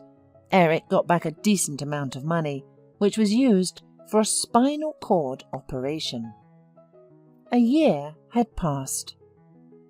Darling, don't worry," Eric said lovingly. Rosie, standing at the altar at her wedding, felt an insane sense of trust, love and respect for the person standing next to her for the first time in her life. Only now did she realize that he was the one sent to her by fate. It is Eric who will stand behind like a stone wall. Not only she, but those who were present at the wedding in the church and watched them. Rosie turned around and barely held back her tears. Mrs. Clark and Mrs. Gibson, holding the hands of Rosie's twin brothers, stood behind her, simply glowing with happiness. Sam proudly rocked the stroller with the little baby girl. The noticeably grown-up Paul ran back and forth between his brothers and newborn niece, trying to fix something for them each time. And Judy stood aside, as always, ready to help at any moment, but not participating in anything. When the priest proclaimed the young couple husband and wife, everyone clapped and rushed to hug the newlyweds. Mrs. Clark cried and said to the bride, "Fate sent you to us for a reason. You are our saviour." Eric, still limping a little, approached and hugged his wife. "Well, my dear," he said so lovingly that Rosie was ready to burst into tears. "Now we will go all to our big house, where everyone will have a place." Initially, Rosie didn't pay much attention to Eric's words. However, when they arrived at a beautiful 3-story house, she looked at her husband questioningly. "I just thought," Eric began mysteriously, "that even in our huge apartment such a family would feel cramped. So I made this substitution. Now we will all live together here in the fresh air. Mrs. Gibson, there will be a big room for you too. Additionally, your son and grandchildren can come visit you here, and my mum will have more fun with you." Initially, the residents of the cottage settled were sceptical of the noisy families. However, over time, the close-knit, large family won the love and trust of everyone, from young to old. They became the biggest, but also the most loving and friendly family in the district. Nora, Hurry up and clean up the storeroom," shouted Patricia, the manager of the restaurant where Nora was working as a cleaner. "Okay, I'll just finish up here and—" But Patricia didn't let her finish. "You should be quicker in the kitchen, but you're like a slobbin' klutz. You've been hired out of charity, and you're working through your sleeves." These unfair words brought tears to Nora's eyes. "It's not true. I do my best to get everything done as quickly as possible." Patricia became even angrier at Nora. "Are you going to snap at me? If I wanted to, you'd be fired in a heartbeat. Understand?" Nora nodded, gathered her buckets and rags silently and moved toward the storeroom. She was insanely tired at this job. It was so hard that on some nights she woke up with an ache in her arms. The owner economized on the staff, and on the days when there was an event in the restaurant, Nora was simply devastated. Her job was not only to wash the floors. Nora had to clean everything around the restaurant, help peel and wash vegetables, be on hand for any purpose. Nora's salary, however, was very good for a cleaner. This was the reason she was willing to put up with everything. In addition, there were other advantages. First, the restaurant was a 5-minute walk from her home, and secondly, she could eat there for free. This was the most important plus. The thing was that Nora tried to save up for her dream as much as possible. If you looked at Nora from the right, she was an ordinary, even pretty girl. But if you looked at her from the left, you could see a huge birthmark almost all over her cheek. Sometimes she let her hair down on that side, and it was not so frightening to people around her, but Nora was terribly embarrassed by this and did not even go to college after school. Because of this birthmark, she could never get a proper job, and because of it, according to Nora, she ended up in an orphanage. So Nora's main dream was to get rid of that birthmark. "Nora!" The girl heard Patricia's angry shout, and from unexpectedness, she even jumped up and banged her head painfully on the shelf. "Haven't you finished here yet? I don't understand why they pay you such a salary. There's knee-deep snow outside, you know. It's a wedding day, so everything has to be perfect." "I have just a little left to clean up the closet, and I'll go straight outside," said Nora, and Patricia walked away with a smirk. Meanwhile, on the other side of the city, Rosemary was looking at herself in the mirror. She could not believe that today she was really getting married. The girl smiled at her reflection in the mirror and spun around. The wedding dress rustled quietly around her legs. "Am I really the prettiest?" she asked, and her father, Sherwood, smiled affectionately. "Not just the prettiest, but the most gorgeous. And that's out of the question. Haven't you forgotten that you became the beauty queen of the university?" Of course, Rosemary remembered it perfectly. She should, because there she had met William, who would become her husband today. William was not a student at the university. He was a sponsor, a successful businessman. Like a boy, fell in love with a young winner. Rosemary at first was wary of the rich man's advances, but William was persistent. He showed himself as a reliable, calm, and at the same time strong and firm man. He was mature, which was very different from her peers. Having realized what kind of man William was, Rosemary allowed herself to fall in love too. They were a beautiful couple, and how happy were Rosemary's parents. Her mother did not get tired of repeating, "You're so clever, dear, such a profitable match." But Rosemary only laughed back and told her mother that she would marry William, even if he did not have a penny.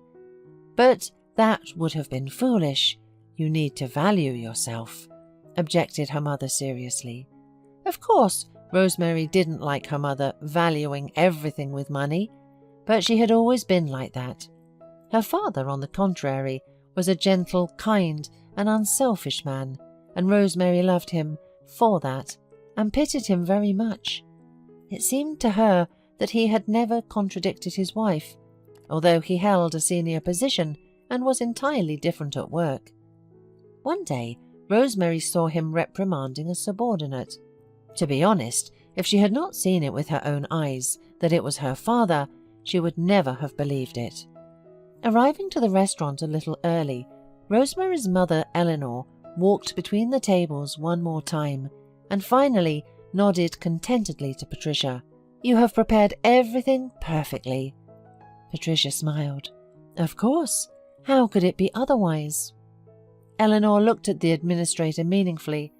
"The guests will be arriving in half an hour, and I want everything to be all right from here on out." Patricia tried to assure Eleanor that she had everything under control, and Eleanor finally smiled. She was pleased that a woman was so flattering. Yes, she had gone the hard way to what she now had, but thanks to her daughter's marriage, Eleanor planned to go one step higher. All her life, Eleanor had despised people who were not perfect. She was convinced that a person should be perfect in everything, whether he was a housewife or a big boss. Eleanor went to a large mirror, examined herself. Not a drop of fat, an ideal figure, perfect makeup and hair. Her husband wasn't perfect in every way. If it were not for her, he would hardly have achieved anything at all. Suddenly, Eleanor heard car horns. The woman smiled and went to meet the guests. 2 hours later, a disgruntled Patricia approached Nora. "Hey, there's a broken bottle of champagne in the hall. You need to clean it up." Nora grabbed a dustpan, bucket and broom and was just about to enter the hall when Patricia called out to her again. "Cover your face with something or you'll scare the guests. Who on earth thought of hiring you to work in such a decent place?" Nora clenched her teeth so she wouldn't cry, and with a familiar gesture, she hid her birthmark behind the strands. Cautiously, making her way between the guests, Nora heard the announcement that the bride would be throwing the bouquet at the moment. Wow, I'd love to see the bride throw the bouquet too, and she is, as the waiter said, beautiful. The groom must be from some rich people. They had such an expensive wedding, thought Nora, and noticing that Patricia was discussing something with the bartender, she stood on tiptoes and raised her head to watch the throwing of the cherished bouquet. The bride stood with her back to the guests while the presenter was counting out loudly, 1, 2, 3. The bouquet flew up. All the single ladies rushed to where it was supposed to fall, but the bouquet, catching one of the chandeliers, changed its flight path and fell directly on Nora. She automatically grabbed it and froze. Everyone around her gasped and stared at her. Suddenly, someone of the guests said, "No way! Look, she looks like 2 peas in a pod, like Rosemary. This must be another practical joke." Nora heard nothing. She only saw Patricia approaching her, white with anger. The poor cleaner was horrified.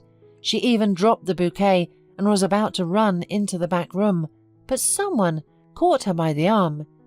Nora turned around. The bride and groom were standing in front of her. Rosemary looked surprised, and the groom's mouth dropped open in amazement. And there was much to be surprised about. It was as if Nora were looking at herself, only with makeup and without the ugly birthmark. "Who are you?" asked the bride loudly, and there was silence in the hall. "I'm Nora, but I'm sorry I have to go to work." "Work? Are you out of your mind? Do you realize that it's impossible for 2 people to be with the same face?" At that moment, a pale Eleanor ran up to them. "Rosemary, let's go. It's your wedding. But you were making some proceedings here." But Rosemary pulled out her hand and refused to go anywhere. "Mum, I'm not going anywhere. It seems to me that if anyone can clarify anything, it's only you and Daddy." Eleanor grabbed her daughter's arm again, but then Sherwood's voice came through clearly. "Eleanor, but you told me the other girl was dead." Nora slowly shifted her gaze from Eleanor to Sherwood. She finally began to make sense of what was happening. Tears flowed from her eyes. She looked painfully straight into Eleanor's eyes. "Are you the one who abandoned me because I was born ugly? Don't worry about it. I'm not going to rush to my relatives. Just now at least I know the face of the one who gave birth to me and then abandoned."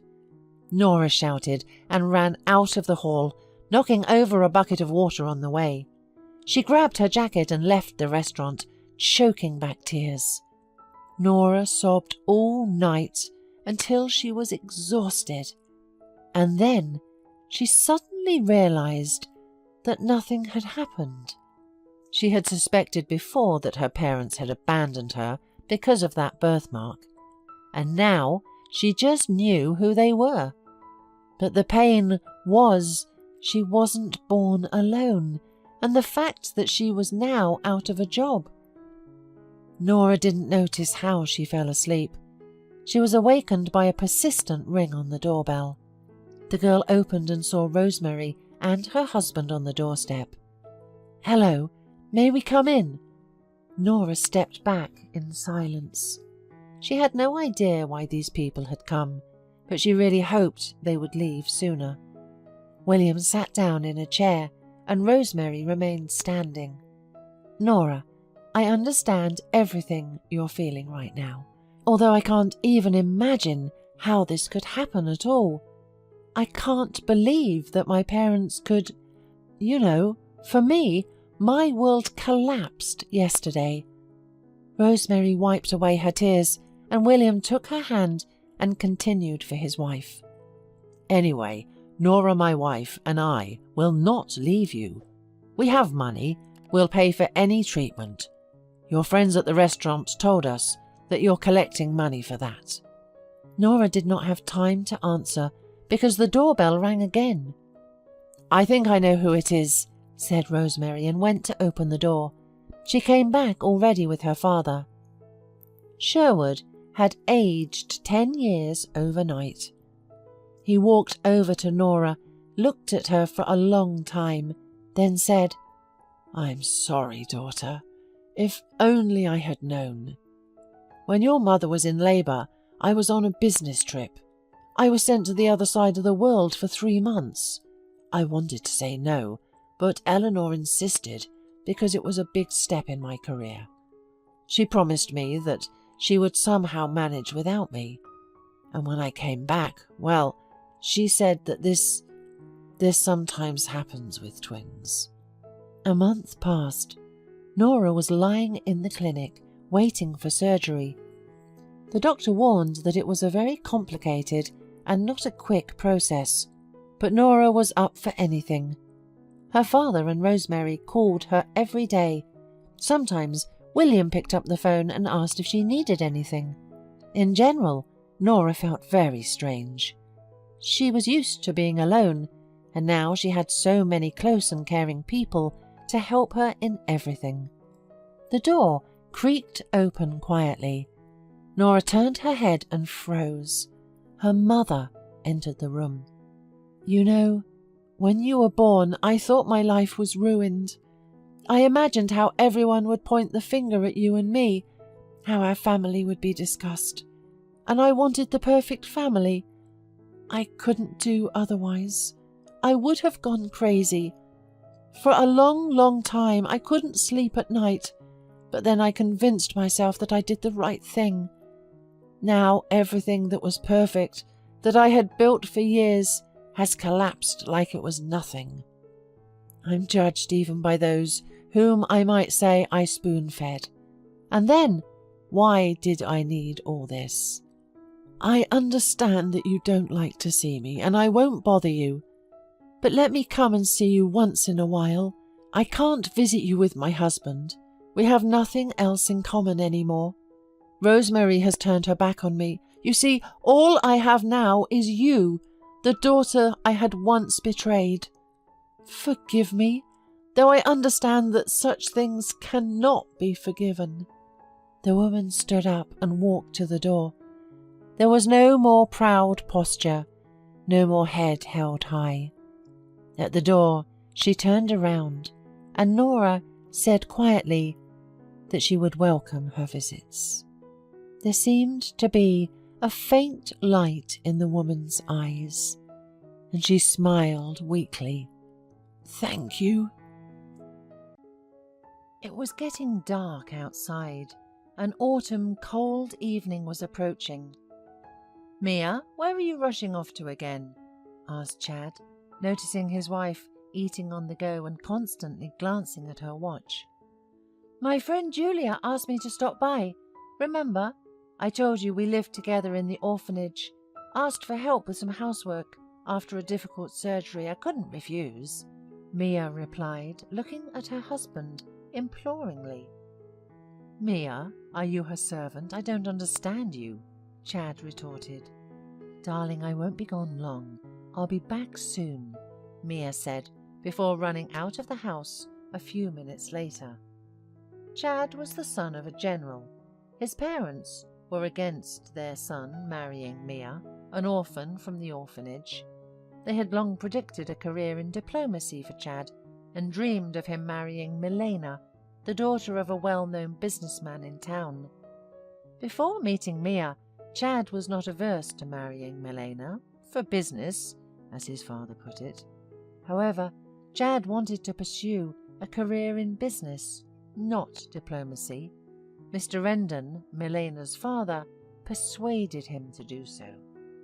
Chad received a brilliant education abroad, had a sharp mind and an excellent memory.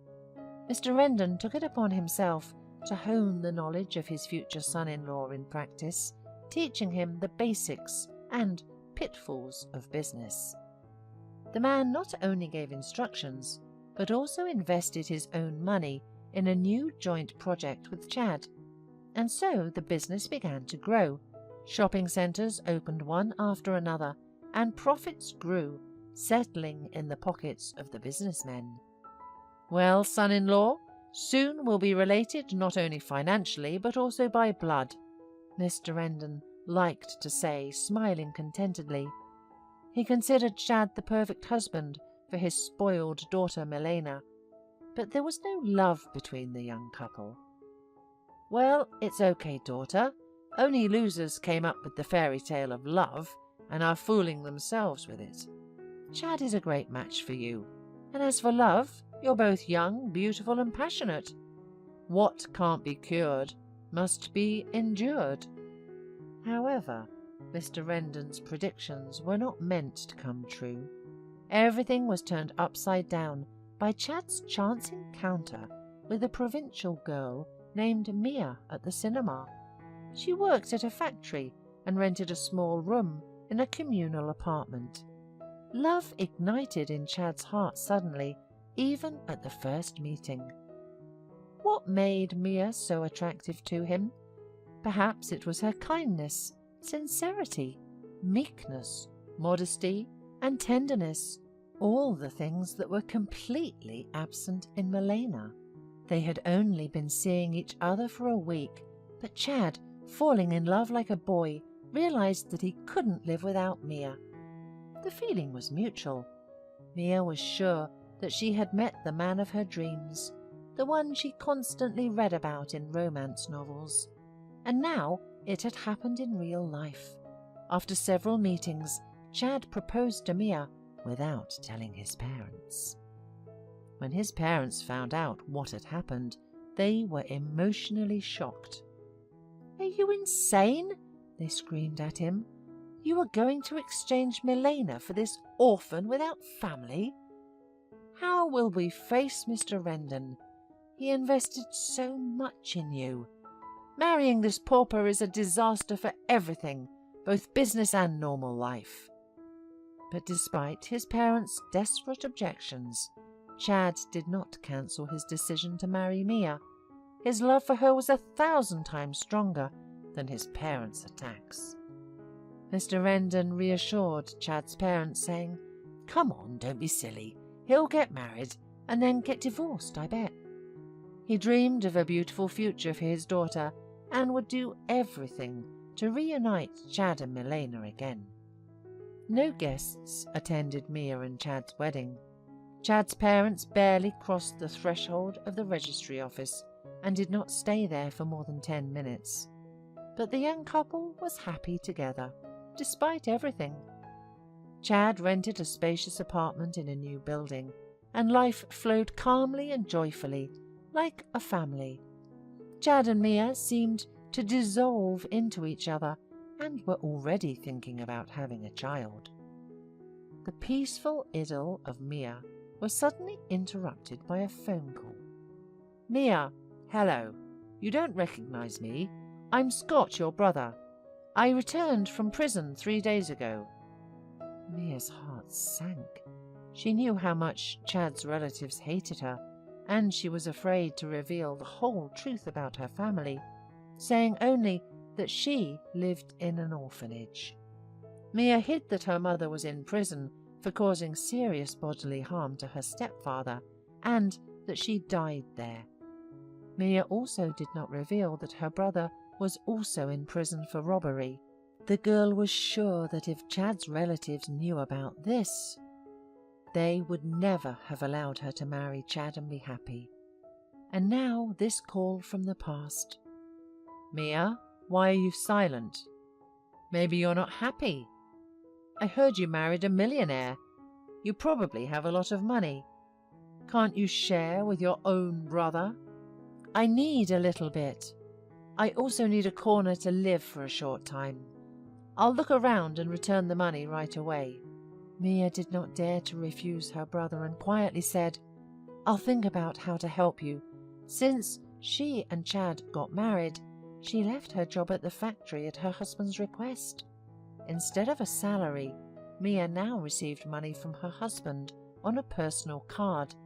She had been supporting her wayward brother Scott with this money for over a month. She even rented a small apartment in an old building for him. "What's wrong, Mia? Can't you buy new dresses for yourself?" Chad asked her, noticing that his wife was not updating her wardrobe at all. "Why spend so much right away? I have a lot of normal clothes," Mia evasively replied, and Chad smiled. "You're right, Mia.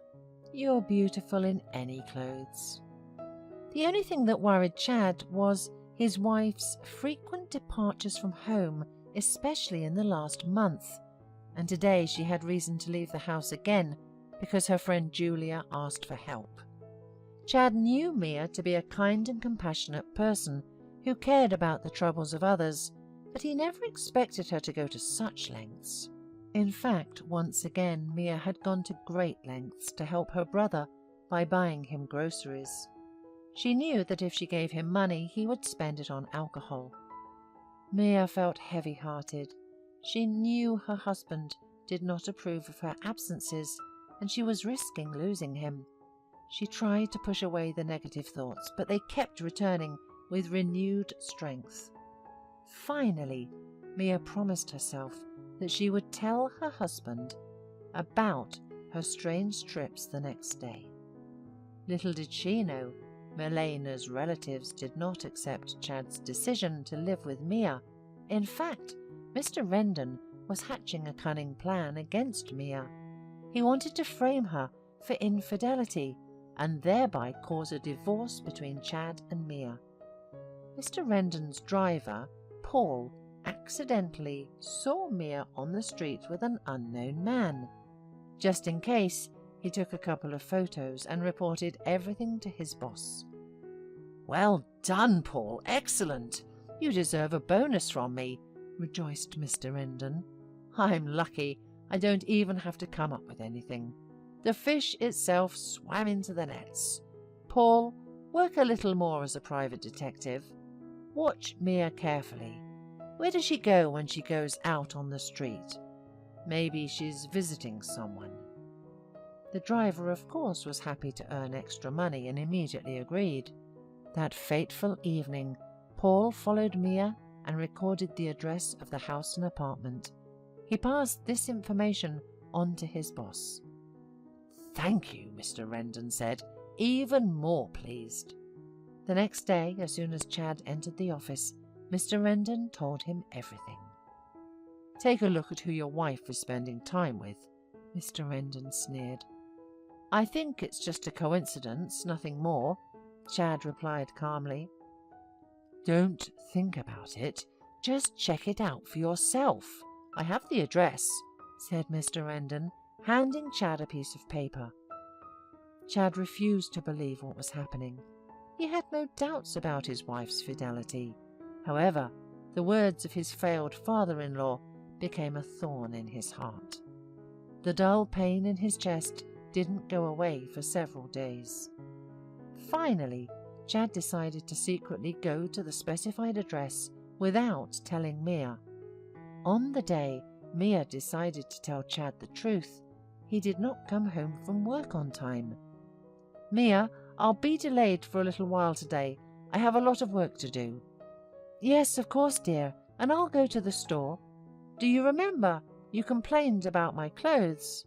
So I'll take a walk and have a look," Mia said. Again, Chad was completely confused. He did not believe the photos or the words, as they could all be fake. Of course, he had to see everything with his own eyes. After some time, Chad disguised himself as a pizza delivery man and went to the specified address. "Who is it?" asked a rough male voice. "Pizza delivery, please open up." "I didn't order anything." "Please open up, then you'll make a note of the refusal." The door creaked open. At the doorstep stood a young man with an unkempt appearance and emanating the smell of alcohol. Chad entered the room, where the man shouted, "What do you think you're doing?" Chad paid him no attention. Instead, he saw the girl standing by the window. She turned around. "Mia, how could you? I trusted you, and you—" "Chad, I'll explain everything. Please, stay here," begged the girl. However, Chad just shook his head and rushed down the stairs onto the street. Something unimaginable was happening in his soul. He felt like life was over. The overwhelming emotions almost caused him to have an accident. An hour later, Mia came home and tearfully begged her husband to listen to her. She said that Scott was her own brother, but Chad didn't believe a single word. He decided to end his marriage once and for all and break up with Mia completely. Although he loved his wife, he was ready to forgive everything except infidelity. "Get your suitcase and leave. I'll announce the divorce," Chad said in a cold, unfamiliar voice. Mia quickly threw a few things into the suitcase and slowly walked away. Her body didn't obey, and her legs became like cotton wool. Behind her, she heard the sound of a door slamming shut behind her.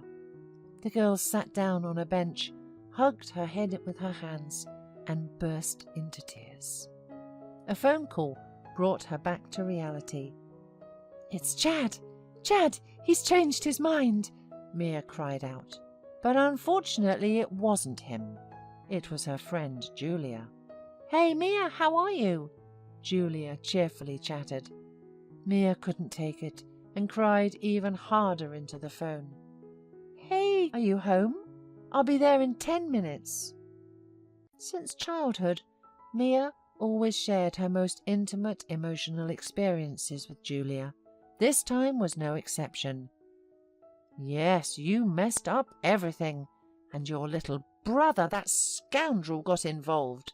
Mia, don't beat yourself up like this. Maybe everything will be okay. Chad must understand that there was no infidelity. If you have nowhere to live now, move in with me. I live alone. The apartment is small but cozy." Julia kept talking and speaking with her inherent optimism, trying to lift Mia's spirits. But Mia refused to accept what had happened. She didn't lose hope and waited for her beloved. She was sure that Chad would come for her and take her back. Naively, almost childishly, but the girl believed with all her heart in the fairy tale she had invented.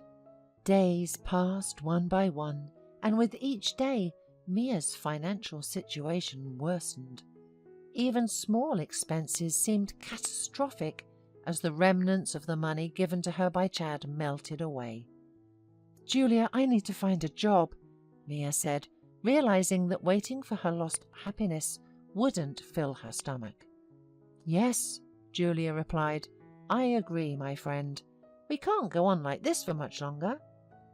Julia worked as a nurse in a hospital, but her salary was barely enough to pay for their apartment and groceries. Meanwhile, Mia wandered around the city searching for work, receiving rejection after rejection. She was particularly hurt when her former factory turned her away after the HR manager found out that she was no longer the wife of a millionaire. Desperate, Mia sat down on a bench in the park and watched the passers-by with tearful eyes. A grey-haired man of respectable age approached her and asked, "Miss, are you okay?" Mia silently nodded and told the first person she met that she really needed a job. "If you like, come to our community with me. I heard from our concierge that they need a janitor. Do you agree?" "Yes, of course." As a janitor, Mia worked tirelessly.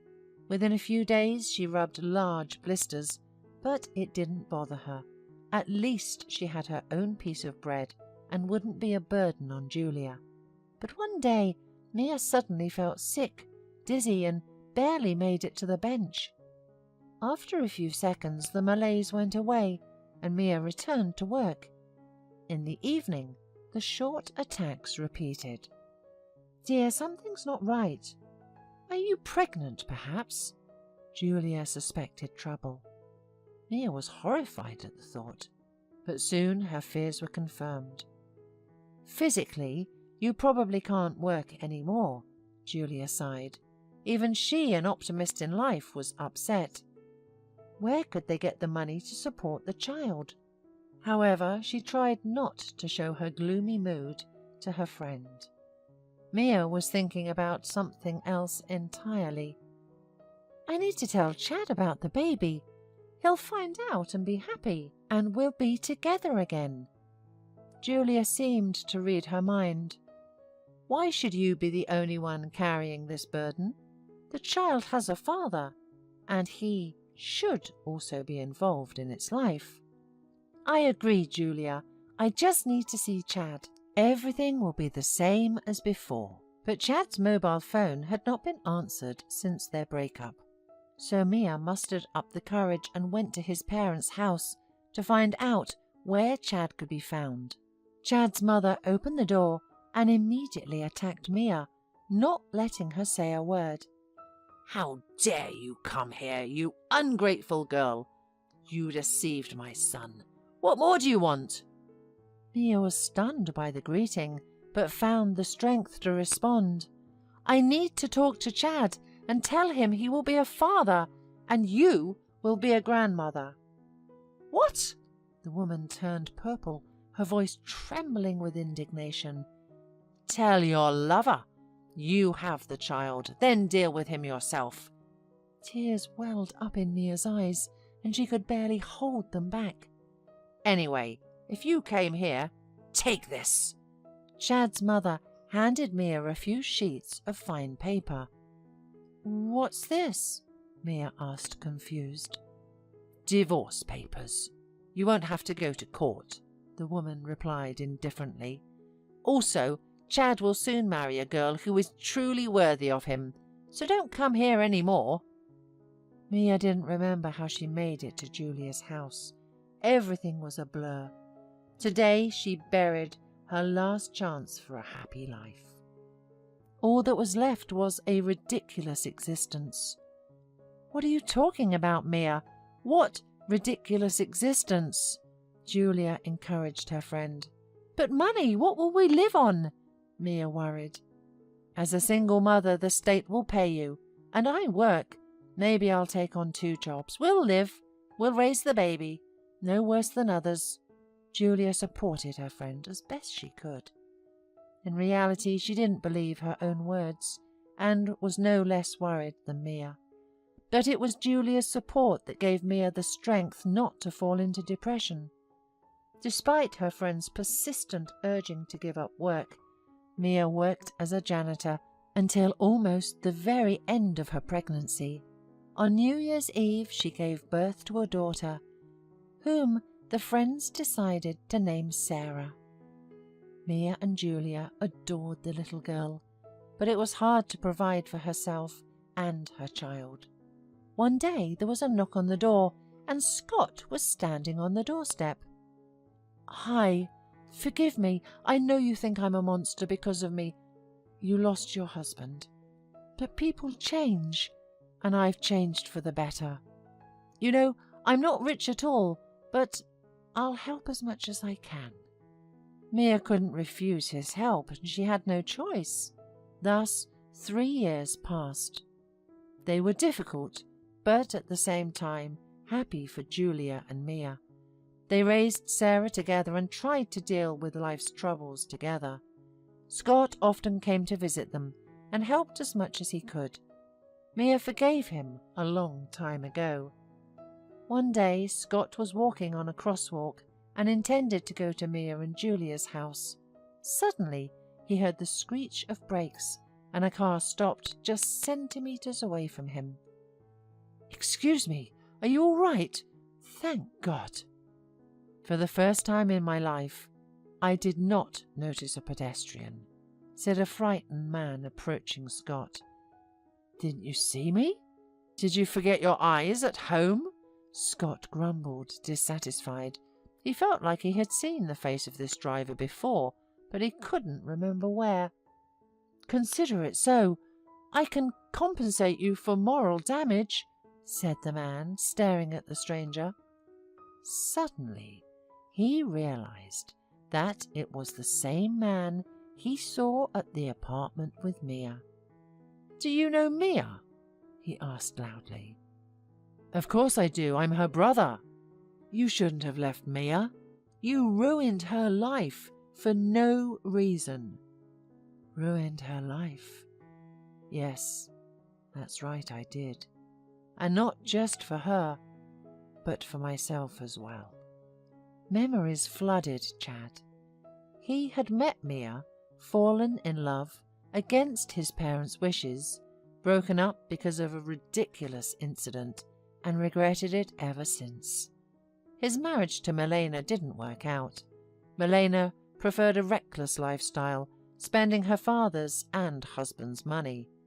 There was not a drop of love in his marriage, and after 6 months, despite her father's pleas, they divorced. Chad was afraid to admit to himself that he couldn't forget Mia. He had driven her away, but love cannot be driven out of the heart. It still belonged to Mia. He didn't have the courage to admit his guilt for all these years. He was guilty of not listening to Mia and not giving her a chance to explain everything. Guilty of not meeting with her when Mia asked for it. He was guilty of not looking for Mia all these years, although not a day went by without him thinking about her. What is this? Late remorse? Probably. What if it's still possible to get her back? I will definitely do it.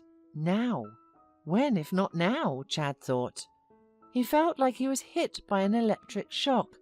"Scott, tell me, where does Mia live? Please. I really need to see her. Where have you been before? When Mia and Julia were freezing and hungry in a cold apartment. When Mia, pregnant, spent all day cleaning the yard. Yeah, you were enjoying life with your millions," said Scott angrily. Chad, taken aback, replied, "I didn't know anything." But Scott couldn't calm down. "You didn't know anything? Oh yeah, that's indeed a good excuse. But maybe you didn't want to know." "Give me the address, please," asked Chad. He was in such a state of emotion that he did not notice Scott's insulting taunts. Calming down a little, Scott scribbled it on paper. "Take it. Perhaps not everything is lost for you yet."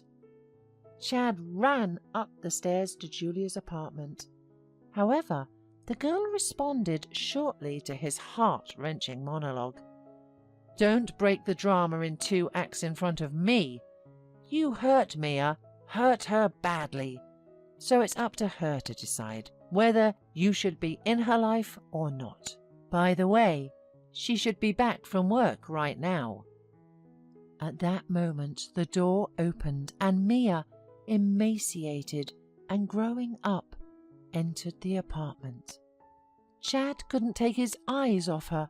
The same bottomless, infinitely familiar eyes, fragile shoulders, tender hands.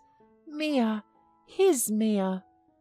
All the prepared speeches flew out of Chad's head, and he could only whisper softly, "Forgive me." He looked into her eyes and understood. No, this is not the end. This is the beginning of something important and new in their lives. Eric glanced at his father, who was once again attempting to have a serious conversation with him. The young man didn't quite understand what Joseph wanted from him, because the man shouted so loudly that soon Eric's mother came running to the living room. "You don't understand anything. Do you even know how hard it is to earn money? Instead, you hang out all night, not thinking about the future." Joseph continued to scold. Eric lowered his head and pretended that he understood his father perfectly, though in reality, memories of last night's fun at the club were the only thing on his mind. He would gladly repeat the party one more time. "Dear, please calm down. I think Eric understands everything," said Marilyn. The woman often tried to protect her son from frequent attacks by her husband. She felt that he treated their child with bias and simply vented his frustrations on him. Although, on the other hand, Joseph was largely right. Lately, Eric had not been valuing his parents at all, constantly hanging out somewhere and not considering the fact that soon he would need to work and take care of himself. Eric stood with his head down until his father completely ran out of steam and stopped shouting at him. "Can I go to sleep now?" Eric asked with a smile on his face. "No, just look at him. I've been scolding him for an hour and he's taking it all as a joke." "Marilyn, this is all your upbringing," said the father, getting worked up again. "It's unbelievable. Last week he crashed such an expensive car, and how lucky he was that he didn't hit anyone. Now you'll be driving your old car." "Joseph, stop shouting at him. The boy understands everything and realizes everything. Let him go to sleep. He'll handle it. I promise you." "I'm in shock. You won't get any more money from me, Eric. When you get a job, then we'll talk."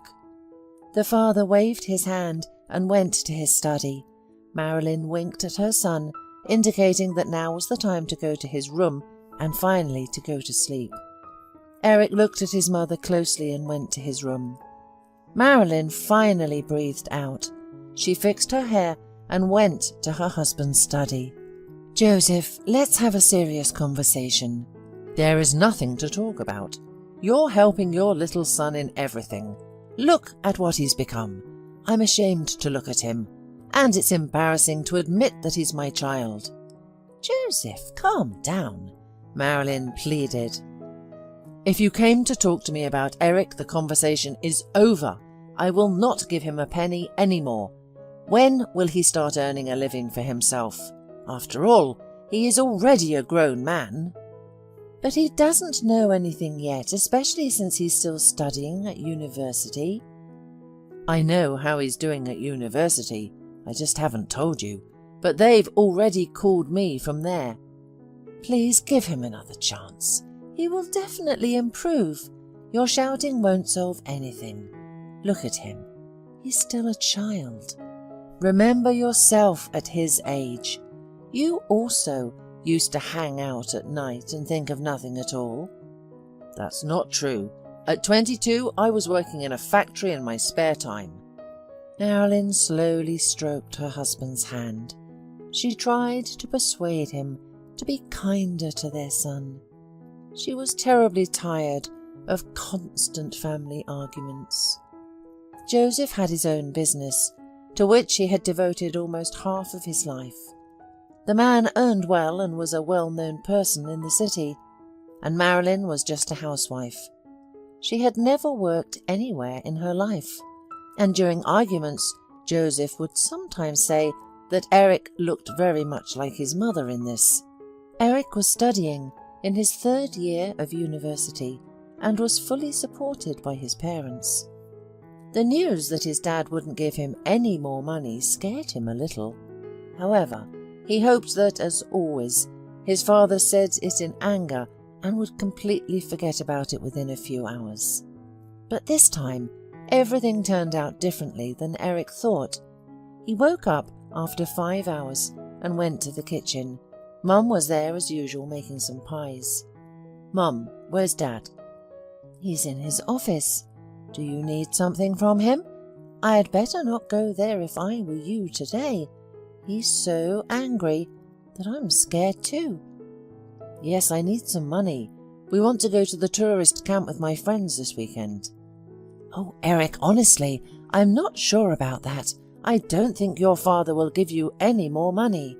"How can that be? I'm still studying, and I can't physically go to work." "I don't know. Do you want to talk to him yourself?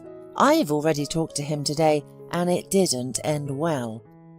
Eric scratched his head and, with a thoughtful look, went to his father's office. Dad was sitting at the table and sorting through some documents. He pretended not to notice when his son came in. "Dad, let's talk calmly without shouting and arguing." "Well, let's talk. I'm listening to you carefully." "I think you're going a little too far. I haven't done anything to deserve you taking away my pocket money." "Do you seriously think your behaviour is normal? And you haven't done anything wrong?" "Exactly." "Look, I'm paying for your education. I bought you a car that you crashed.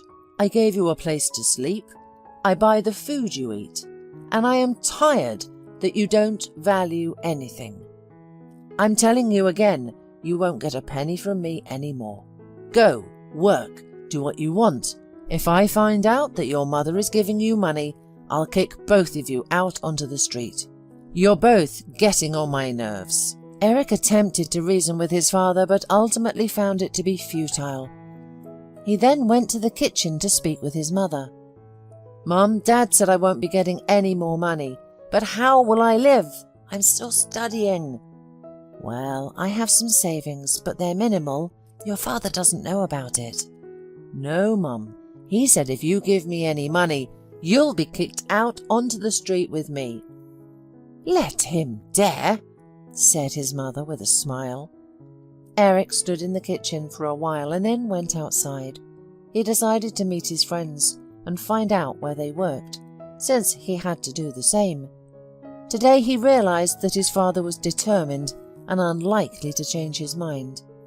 Eric arrived at the cafe where his friends had already gathered, greeted everyone and sat down at the table. All of his friends were there with their significant others. "So, Eric, how are you doing? Why are you so gloomy?" one of his friends asked.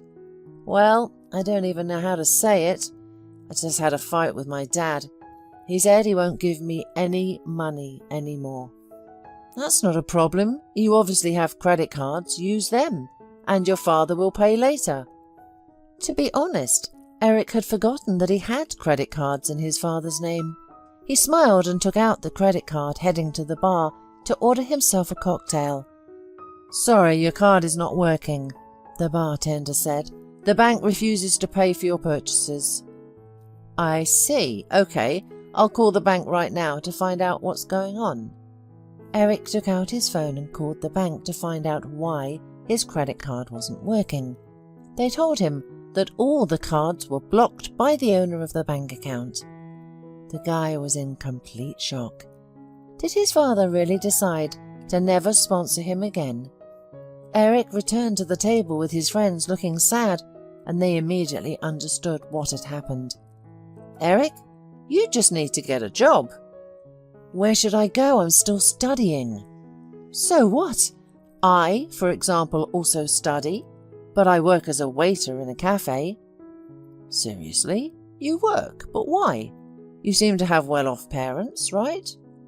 "Well, why not? So that I have my own personal money. You know, my parents don't give me that much." "I don't know. It seems to me that I won't be able to do it, since I've never worked before." "Well, it's not that difficult. They will teach you everything." "I don't know. I need to think about it." Eric came home only in the morning, furious. He was angry with his father, who had embarrassed him in front of his friends. The guy rushed into his room and immediately began looking for his gold cufflinks, expensive watches, and other valuable things his parents had given him. Eric decided to sell everything for money and rent a place far away from his father. He quickly packed his bags and hurried downstairs, where he came face to face with him. "Where are you going with such a huge suitcase?" "It's none of your business. You blocked my card. You might as well have suffocated me. I don't want to talk to you anymore." "Well, it's my gift to you. Finally you will become a serious person." "Dad, get out of the way. I don't want to see you anymore, and my feet will never set foot in this house again." Marilyn ran after Eric. She wanted to stop him, explain that his father had just gotten a little too hot-headed. He just needed time for everything to fall into place. However, her son didn't want to hear anything.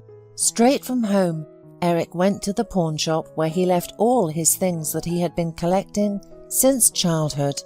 He didn't get as much money as he expected. However, it was enough to pay for 2 months of rent and food. Eric rented a small apartment and decided it was time to go to work. He wanted to prove to his father that he would not be lost without him. The guy opened his phone and started looking for vacancies. However, every job vacancy required experience, but Eric had none of it. The guy sat for a while longer, then called his friend Barry.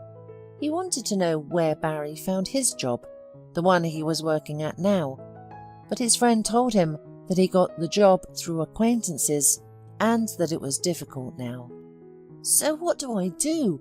I can live separately for those 2 months at most, and then I won't have enough money to buy food." "Listen, but 2 months is also a period of time. I think during this time your father will come to you himself and ask you to come back." "I'm not going back there. I'll find a job and everything will be fine for me." "Well, see for yourself. If you need anything, call me." Eric sat on the couch and didn't understand where to go to work.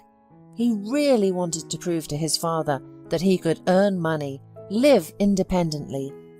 In fact, he had long been angry that his father did not perceive him as an adult. He had even heard his father and his friends talking about him, and his father had said that nothing good would come of him. Those words were forever etched in his soul, but he did not lose hope that he would still find some kind of part-time job. He still went to university. After all, education was critical, and he understood that perfectly. Most of all, he was surprised that during this time, while he was living alone, his mother didn't even call him once, although he understood perfectly well that his father probably just forbade her to do so. She was a person under his control. Today, Eric was sitting in class and looking closely at Angela, whom his classmates constantly teased. The girl looked poor, and many simply did not understand what she was doing in this expensive university.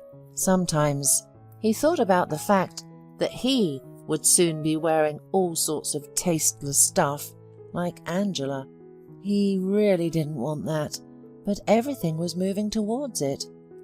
During his break, his friend Barry approached him. "Listen, I can talk to my uncle. He's opening a new restaurant and they need all the staff." "Are you suggesting that I work as a waiter?" Eric smiled. Well, why not? Do you have a choice? No, there's no choice. Talk to him. I'm ready for any job. Well, then I'll tell you tomorrow what we're going to agree on. He's coming to visit us today. Okay, I'll wait for news from you. Eric was on his way home, thinking that he never imagined he would work as a waiter serving staff. And for him, it was very embarrassing. He was afraid that his friends would laugh at him. However, he knew that if he didn't find work in the next few days, he would have to give up even food, as the money was running out. The guy's pride did not allow him to call his father and admit defeat. The next day, Barry told Eric some critical news. He said that his uncle was willing to take him on his team.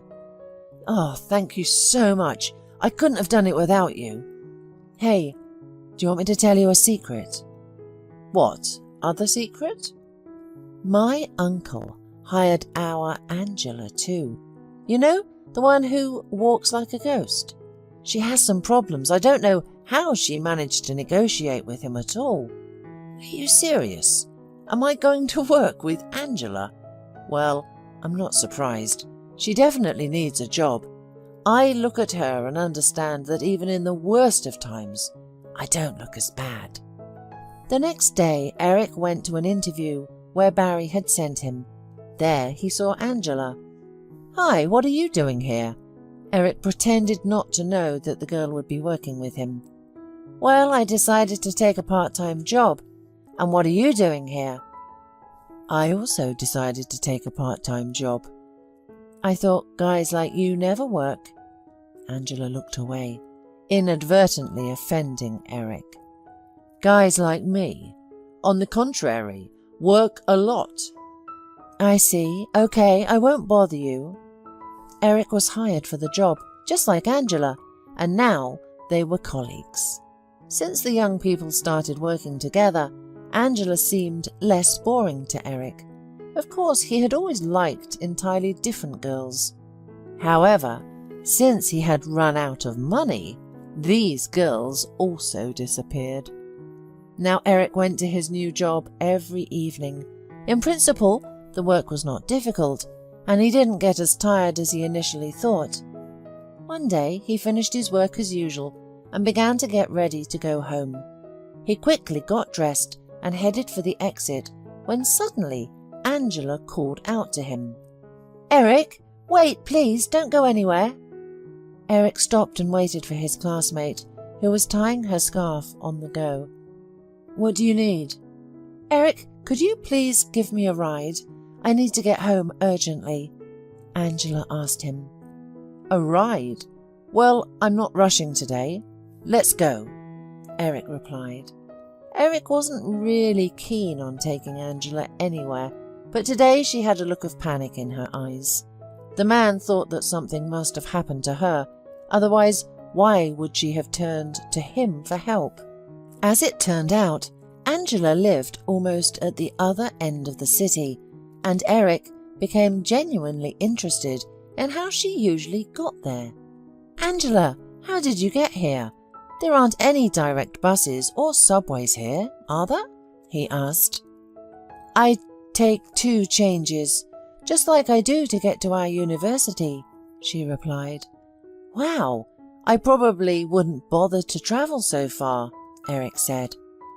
I have no other choice, so I have to. I don't have a car, and it's cheaper to take public transportation, she smiled. Eric wanted to ask what drives Angela to wake up so early and travel so far, but he couldn't find the right words, so they rode the rest of the way in silence. Eric returned to his apartment and lay down on his bed. Angela revealed herself to him from an entirely different side. In fact, there was an adorable girl behind this ridiculous attire. He couldn't get her out of his head. He was genuinely interested in why she worked at the restaurant. Why did she attend an expensive university but look so poor? She had so many secrets that Eric wanted to solve. Now every day he rushed to work, all to see her again. He no longer made fun of Angela with other guys at the university and even tried to defend her sometimes. "Do you have nothing to speak of? Leave her in peace," Eric asked his friends. "Eric, I don't understand. Why did you suddenly start standing up for Angela?" "I'm not standing up for her at all. It just hurts me to see how you're degrading," Eric said. Eric mostly talked to Angela at work. It was very interesting to him that she was nothing like the girls he used to surround himself with. He realized that he was starting to like her. He was afraid to admit it to himself, and of course he didn't know how to tell her about it. One day after work, the young man stood by the restaurant. Today his shift ended an hour earlier than Angela's, but he decided to give her a ride home and to get to know her better. Angela came out at the right time and immediately headed to the bus stop. The girl flew past Eric so quickly that he didn't immediately understand what was going on. "Angela, wait for me, please." "Eric, I'm listening, just walk faster. If I miss the bus now, I'll have to walk home later." "Then let me give you a ride. I've been waiting for you for a while now, and I just want to talk to you today."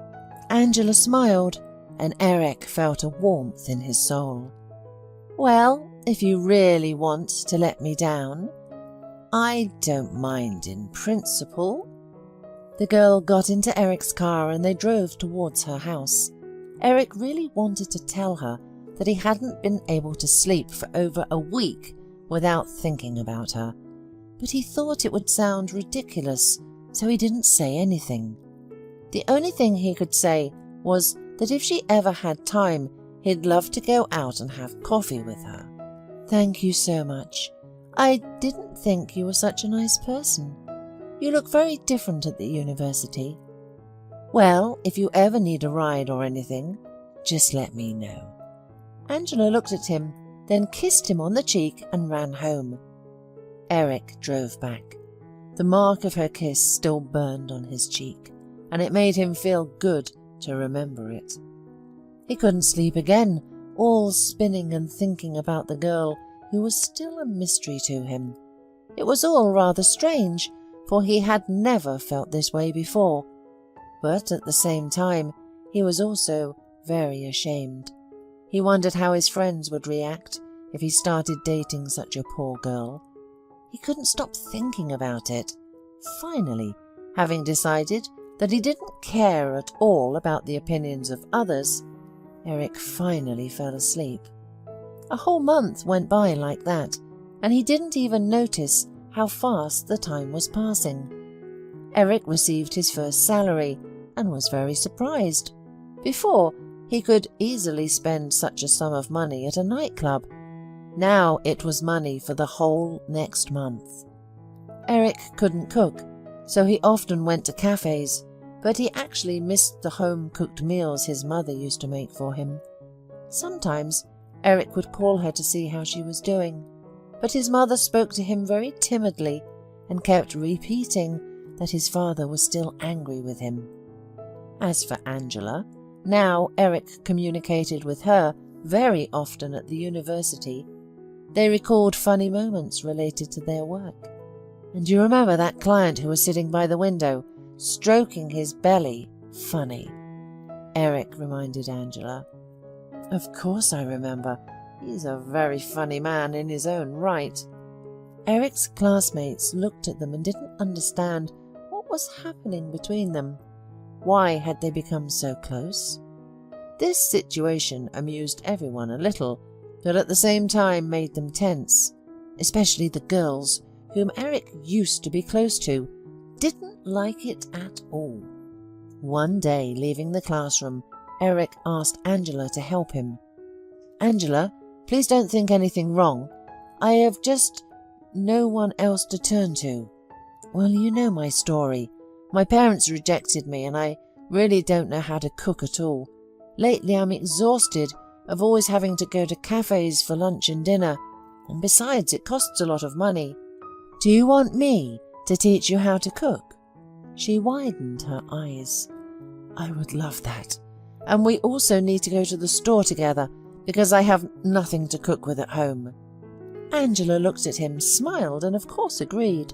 She, too, became attached to him and could no longer imagine a day without him. Before, she couldn't even dream of it. "Well, I'll help you buy groceries and teach you something to cook." In the next day off, they spent their evening in a grocery store.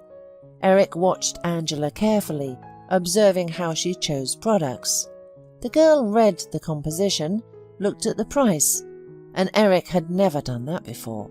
After they paid for their purchase, the young couple loaded the heavy bag into the car trunk and drove to Eric's apartment. "Eric, I'll just show you how and what to cook, and then go home right away," she said, embarrassed. "Yes, of course, I'll take you there." At home, Eric spread the products throughout the refrigerator. Angela immediately began to prepare, although before that, she washed a huge pile of dishes. Eric sat at the table and watched carefully as the girl chopped vegetables, washed the meat, and how the process of cooking borscht took place. He was so interested in watching this that he didn't look at the time at all. "Well, that's it. You can try it." The girl smiled and fixed her hair. "I'm sure it's delicious. While you were cooking here, I almost went crazy from the smells. Thank you very much." Angela smiled again and put a plate in front of Eric's nose. "You know, I think I'm going to ask for more." He smiled. "Yes, please. As much as you can eat." After a hearty dinner, Eric began preparing to take Angela home. "Well, did you remember how I was cooking? Can you repeat it yourself?" "Honestly, I didn't remember anything, but now at least I know whom to turn to if I want to eat. I was looking at you, not at what you were doing." They laughed and then went outside.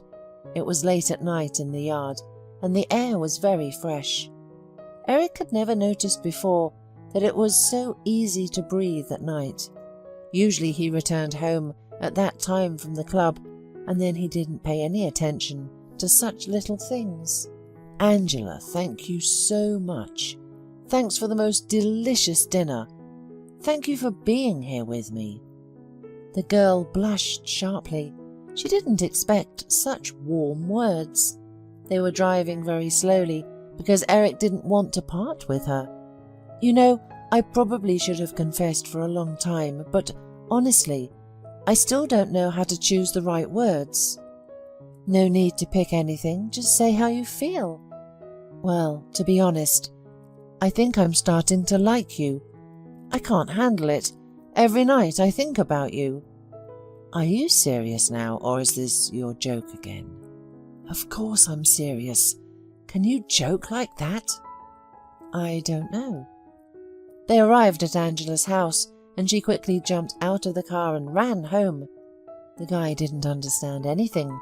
She didn't say anything about his confession of love. It became somehow awkward, as if this confession had spoiled her mood. However, the next day, she looked entirely different. Today, she even wore light makeup. "Listen, Eric, you suggested having coffee.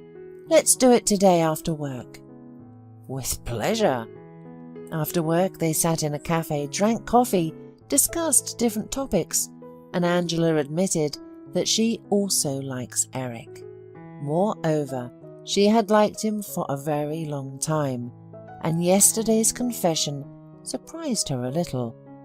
So, the young people started dating, and every day Eric understood more and more that he had never loved anyone before. Everything was like a fairy tale. They cooked together, and in general, Angela did everything to make Eric feel comfortable. It turns out that even without a lot of money, you can find your happiness. The young man's life became noticeably brighter, and he felt loved. Was there anything else he needed for happiness? But one day, Eric's life turned upside down. "Eric, I think it's time for you to meet my mum. She's been pestering me with questions about where I disappear all the time. Maybe we can go to my place tomorrow." "Of course, with pleasure." "Great, then I can stay over at your place tonight and tomorrow we'll go to my place." The next morning, the young man woke up early and rushed to the kitchen to make breakfast for his beloved. He wanted to do it for the first time in his life. He didn't know what was happening to him. "Wow, is that for me?" asked Angela, entering the kitchen. "No, not for you. It's for the most beautiful girl in the world." Angela wrinkled her nose and kissed Eric. "Eric, you just need to understand me correctly. What's going on at my house might surprise you, but I still hope you're a reasonable person and you'll keep yourself under control." "I don't understand. Are you trying to scare me? I wonder what I'll see." "Just wait until we get there and you'll see everything." The young people began to get ready to go to Angela's mother, who had raised her alone her whole life. What he saw there shocked Eric. A very pale woman was lying on the bed in the room. She weakly smiled as soon as she saw Angela. It became clear that this woman was sick and couldn't walk. "Meet my mum." Eric also tried to smile, although he clearly didn't expect to see this. "Hello, I'm your daughter's friend." "Yes, I've heard a lot about you." Angela took Eric by the hand and dragged him into her room. "Now do you understand why I work so hard and why I study so well?" "To be honest, no. I'm completely confused now. University education is expensive. Where do you get the money from? From your house? I see that you're not rich." "My father pays for my education. It's the only thing he's ever done for me, and I work to save for her treatment. But it seems like an unattainable dream." "Why didn't you tell me about this earlier, Angela? I could have helped you with something." "Oh no, I never want to ask anyone for help. I'll learn everything myself." Angela told Eric about how hard her life was, how she had to wake up early to avoid being late for work, and how difficult it was to get enough money to finally get her mother back on her feet. After hearing her story, Eric was deeply affected. He spent a little more time with his girlfriend before going to the city. He didn't go home, but straight to his father's office. The young man decided to ask him for help. "Hey, son, I thought you forgot you had parents." "Dad, you kicked me out yourself, but I didn't come here to argue." "And what did you come for?" "The car I'm driving, you bought it for me, but it's registered in your name. I want to sell it." "Why? Life's really got you down?" The father chuckled. "No, I want to help someone who's important to me. You see, my girlfriend's mother is really sick. I want to help her. It's her dream to get her mother back on her feet." Eric told Angela's story, and frankly, Joseph was shocked because he never thought that his son was capable of helping someone. "Son, I'll help you. You don't have to sell anything. Just tell me how much money is needed, and I'll pay for all the treatment. You know, forgive me for yelling at you so often. And anyway, come back home." "No, Dad, I'm not coming home. If you don't understand, I'm currently dating a wonderful girl. If everything goes well, we'll live together." "Son, you've grown up so much. You're not the same person who ran away from home with suitcases not long ago. It was probably not for nothing that I yelled at you. If I hadn't done all that, probably you'd still be sitting on my neck." "Well, that's not true, Dad. In due time I would have become independent anyway. Come here, let me give you a hug." They stood there hugging.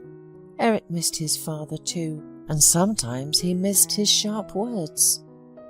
"I never believed until the very end that you would change. I was afraid you would remain the same person who didn't care about anything, who wasted his life on empty things." His father said to him, "No, I have changed. Now an entirely different Eric stands before you," Eric replied. His father smiled. He had never seen his son so serious. Later that evening, Eric went back to Angela's and told her that there was someone who could help. "Angela, just tell me how much money is needed and where are you planning to receive treatment. We will pay for everything, and it's not for you, it's for her." Angela resisted for a long time, but eventually agreed on one condition: she would still repay the money. Angela's mother was taken to the best clinic and started undergoing treatment. Improvement was noticeable after a month of therapy, and the doctors said that she would be able to stand on her own feet. Eric and Angela started preparing for their wedding. Joseph was deeply grateful to Angela, who had changed his son. Eric was no longer interested in nightclubs or partying until morning. He got a job in his father's company. Now he had wholly different values. He just wanted Angela to smile and be happy every day, and he was ready to do a lot to achieve that goal. June hurriedly got ready for work. It was early morning, but she felt neither tired nor sleepy. She quickly made her husband sandwiches, wrapped them in foil, and put them on the table. Harold worked in a car service, and they didn't provide lunches, and he had to take something with him every time. June herself worked as a cook in the canteen. Her workplace was far from home, and she got up 2 hours earlier than her husband, so the early wakes didn't bother her. It was drizzling rain outside, and June pulled down the umbrella that lay on the top shelf in the hallway. The umbrella slipped out of her hands and fell to the floor. June froze, then peeked into the bathroom. Thankfully, her husband wasn't awake. June smiled, thinking of what a klutz she was, and carefully slipped out the door. Sitting in the bus, the woman looked at the waking city and thought about her life. She was almost 30. She was happily married, and only one thing saddened her. She and her husband had no children. She wished so much to have a baby, and it did not matter whether it was a boy or a girl. During the 4 years of marriage, June had consulted many doctors, but they only threw up their hands and said that everything was fine with her. The bus came to the necessary stop, and the woman interrupted her sad thoughts and went out into the streets. She had only to go through the park, behind which the canteen was located. Taking a few steps down the alley, June stopped in bewilderment. A little girl was sitting on a wet bench, crying. She was wearing a thin jacket. She was shivering from the cold. Her wet hair stuck to her face, and tears flowed down her cheeks, mixed with raindrops. June approached the child and cautiously asked, "Hi, why are you sitting here alone?" "My mum kicked me out," the girl sobbed. "What do you mean she kicked you out?" wondered June. It didn't seem plausible to her. Surely nobody could throw their own child out in the rain. "She was asleep and I wanted to eat. I woke her up and that was it. My mother screamed and threw me out. I slept under the stairs first and then I came here." "And what's your name?" "Kayla," answered the girl. "What am I supposed to do with you, Kayla?" June thought, then glanced at her watch. "All right, let's go. Where do you live? Is it far from here?" "No, it's not far." The girl waved her hand vaguely. They went in the direction Kayla had pointed, and in 5 minutes they were standing in front of the apartment. June pressed the doorbell, but no one came to open the door for a long time. But at last the door was opened by a sleepy woman in a dirty, stretched-out robe. Her long, unwashed, unbrushed hair was framing her wrinkled, swollen face. She looked at June with surprise, then turned a blank stare at Kayla, and without understanding anything, stepped aside, inviting June in. June crossed the threshold in silence. There was an unimaginable smell in the apartment that immediately made June feel nauseous. There were rags and bottles on the dirty floor, and a layer of dust on the sideboard indicated that no one had cleaned the place in a long time. Confused, June looked around and noticed a picture on the sideboard. To her great surprise, she realized she had seen it before. The same picture had been in her husband's photo album, only it had been cropped unevenly, and only her husband was in the remaining fragment. But on this photo there was a young, beautiful woman standing next to Harold, and June hardly recognized the owner of the apartment in her. June turned around and looked puzzled at this unkempt woman who was looking at her questioningly. June remembered why she was here and pulled herself together. "Your daughter sits in the park and cries, sleeps under the stairs in the entryway, and you do not care? Aren't you ashamed? How is it possible to act like this with a little child?" "Don't tell me what to do. Go bring up your own kids and stay out of mine." The woman turned abruptly to her daughter. "Where have you been, you little brat? I'll show you how to disgrace your mother." The girl briskly scurried into the next room and closed the door behind her.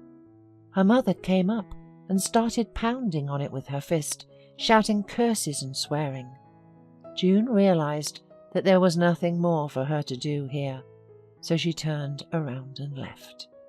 All day she was tormented by thoughts of the girl, of the picture, and of that unkempt woman who evidently had something in common with her husband. In the evening, June, holding out the cropped photo to Harold, asked who was next to him. "I have told you once about Goldie. Well, she and I had been dating for a long time, and we were going to get married, but she met someone else and left me. A few days before we broke up, she found out she was pregnant, but she got rid of the pregnancy because of another man, despite all my persuasion. I left town to get over her. Then I met you, and we moved here together. As you can see, I have nothing to hide. But why do you ask?" "You know, a strange thing happened to me today," June answered, and told her husband about the girl and her mother. Harold listened carefully to his wife, then asked how old the girl was. June answered, and he thought, yes, she could be his daughter.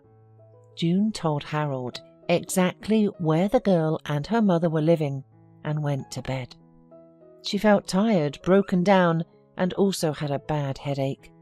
She hardly fell asleep, and when she awoke at 2:30 in the morning, she noticed that the light in the kitchen was on. Silently, she went over and peeked through the ajar door. Harold was sitting at the table, thinking about something. The next day, Harold rang the doorbell of his former lover. The door was opened by Kayla. The little girl stood looking at the strange man, who was smiling at her for some reason. "Hello, are you Kayla? Where's your mother?" The girl turned and ran to the back of the apartment.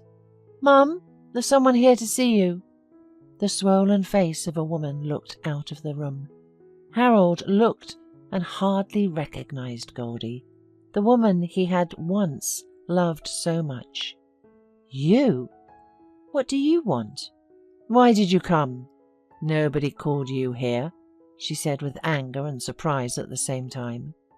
Harold went into the apartment without waiting for an invitation, hardly breathing in the stinking air of these walls.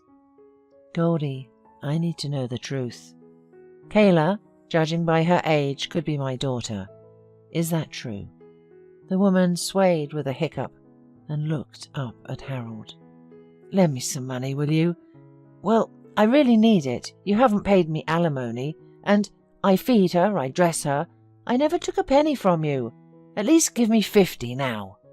"Why did you lie to me? You said you got rid of the baby." "I wanted to, but Jad said he wanted this baby, would be a father to him, and then he changed his mind and left me when Kayla was 3 months old." He said he didn't want to raise another man's child. I tried to come back to you, but you left town. I want to do a DNA test. If Kyla really is my daughter, I'll take her. Take her now because she's getting in the way. I'm sick of it already. I have to feed her. I have to dress her. Sometimes I can't buy myself a beer because she needs something. Give me some money, Harold. At that moment, Kyla approached the man hesitantly. Are you my daddy? The girl looked at him without blinking. Yes, Kyla, I'm probably your daddy. I want to take you with me. Are you okay with that? The girl looked fearfully toward her mother and asked quietly, I agree, as long as you don't fight. Harold sighed heavily and said in a changed voice, No, Kyla, I swear I have never hit a child or a woman. The girl smiled. Harold stroked her wavy head and went out. He had to think about everything and come up with a plan of further action. Already on the stairs, Goldie caught up with him. Harold, maybe have some more money? Can I borrow a little? Harold held out some more bills. Goldie's eyes lit up with anticipation, and a nasty smile spread across her face. Harold could not stand it and went back to the apartment. Kayla was still standing in the middle of the hallway with a sadness in her eyes. Get dressed. Come with me now, Harold said, and only one thought rattled in his head. That's my daughter. I have no right to leave her here, even for a minute longer. Half an hour later, Kayla crossed the threshold of Harold's apartment. She immediately recognized the woman who had recently taken her home, and June stood looking at her, not believing it was all true.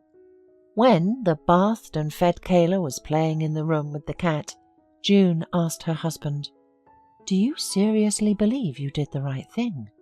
You don't know anything about her. I'll find out soon enough. Of course I did the right thing. You saw her living there with Goldie. It's unbearable. June turned and went into the kitchen. She sat there crying, not even trying to contain her emotions.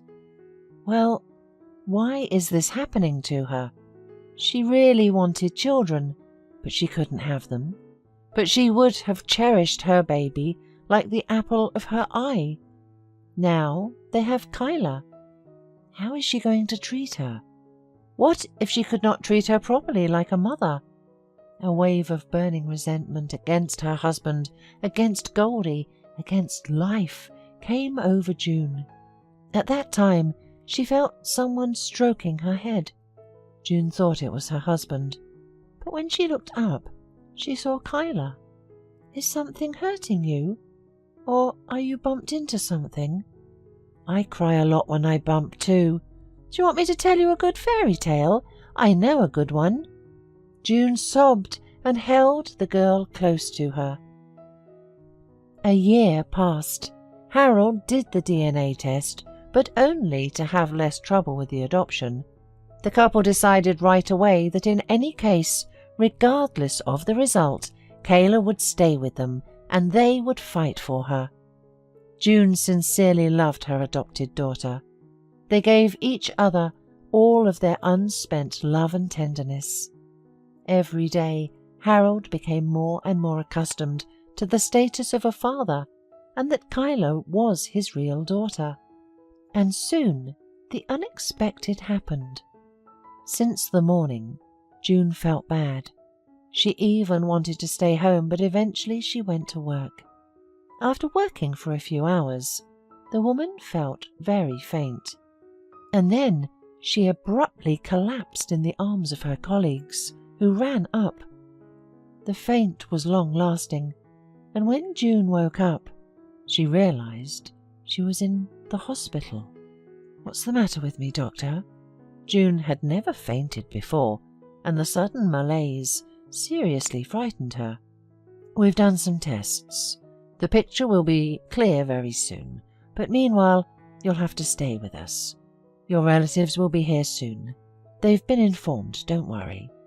Soon after the doctor left, Harold and Kayla entered the room. The girl immediately rushed to June and bombarded her with questions about what was wrong with her. "Nothing. Kayla, it's all right. I just need to rest." At this time, the doctor returned. "Well, why didn't you tell me you were pregnant? You shouldn't joke with your health like that. The diagnosis is simple. You're pregnant, and there are no other problems in your body, so there is absolutely no reason to stay here." June sat up abruptly on the bed. "What? What did you say, doctor? Am I pregnant? Harold, what is he saying?" But it was true. June's dream had come true.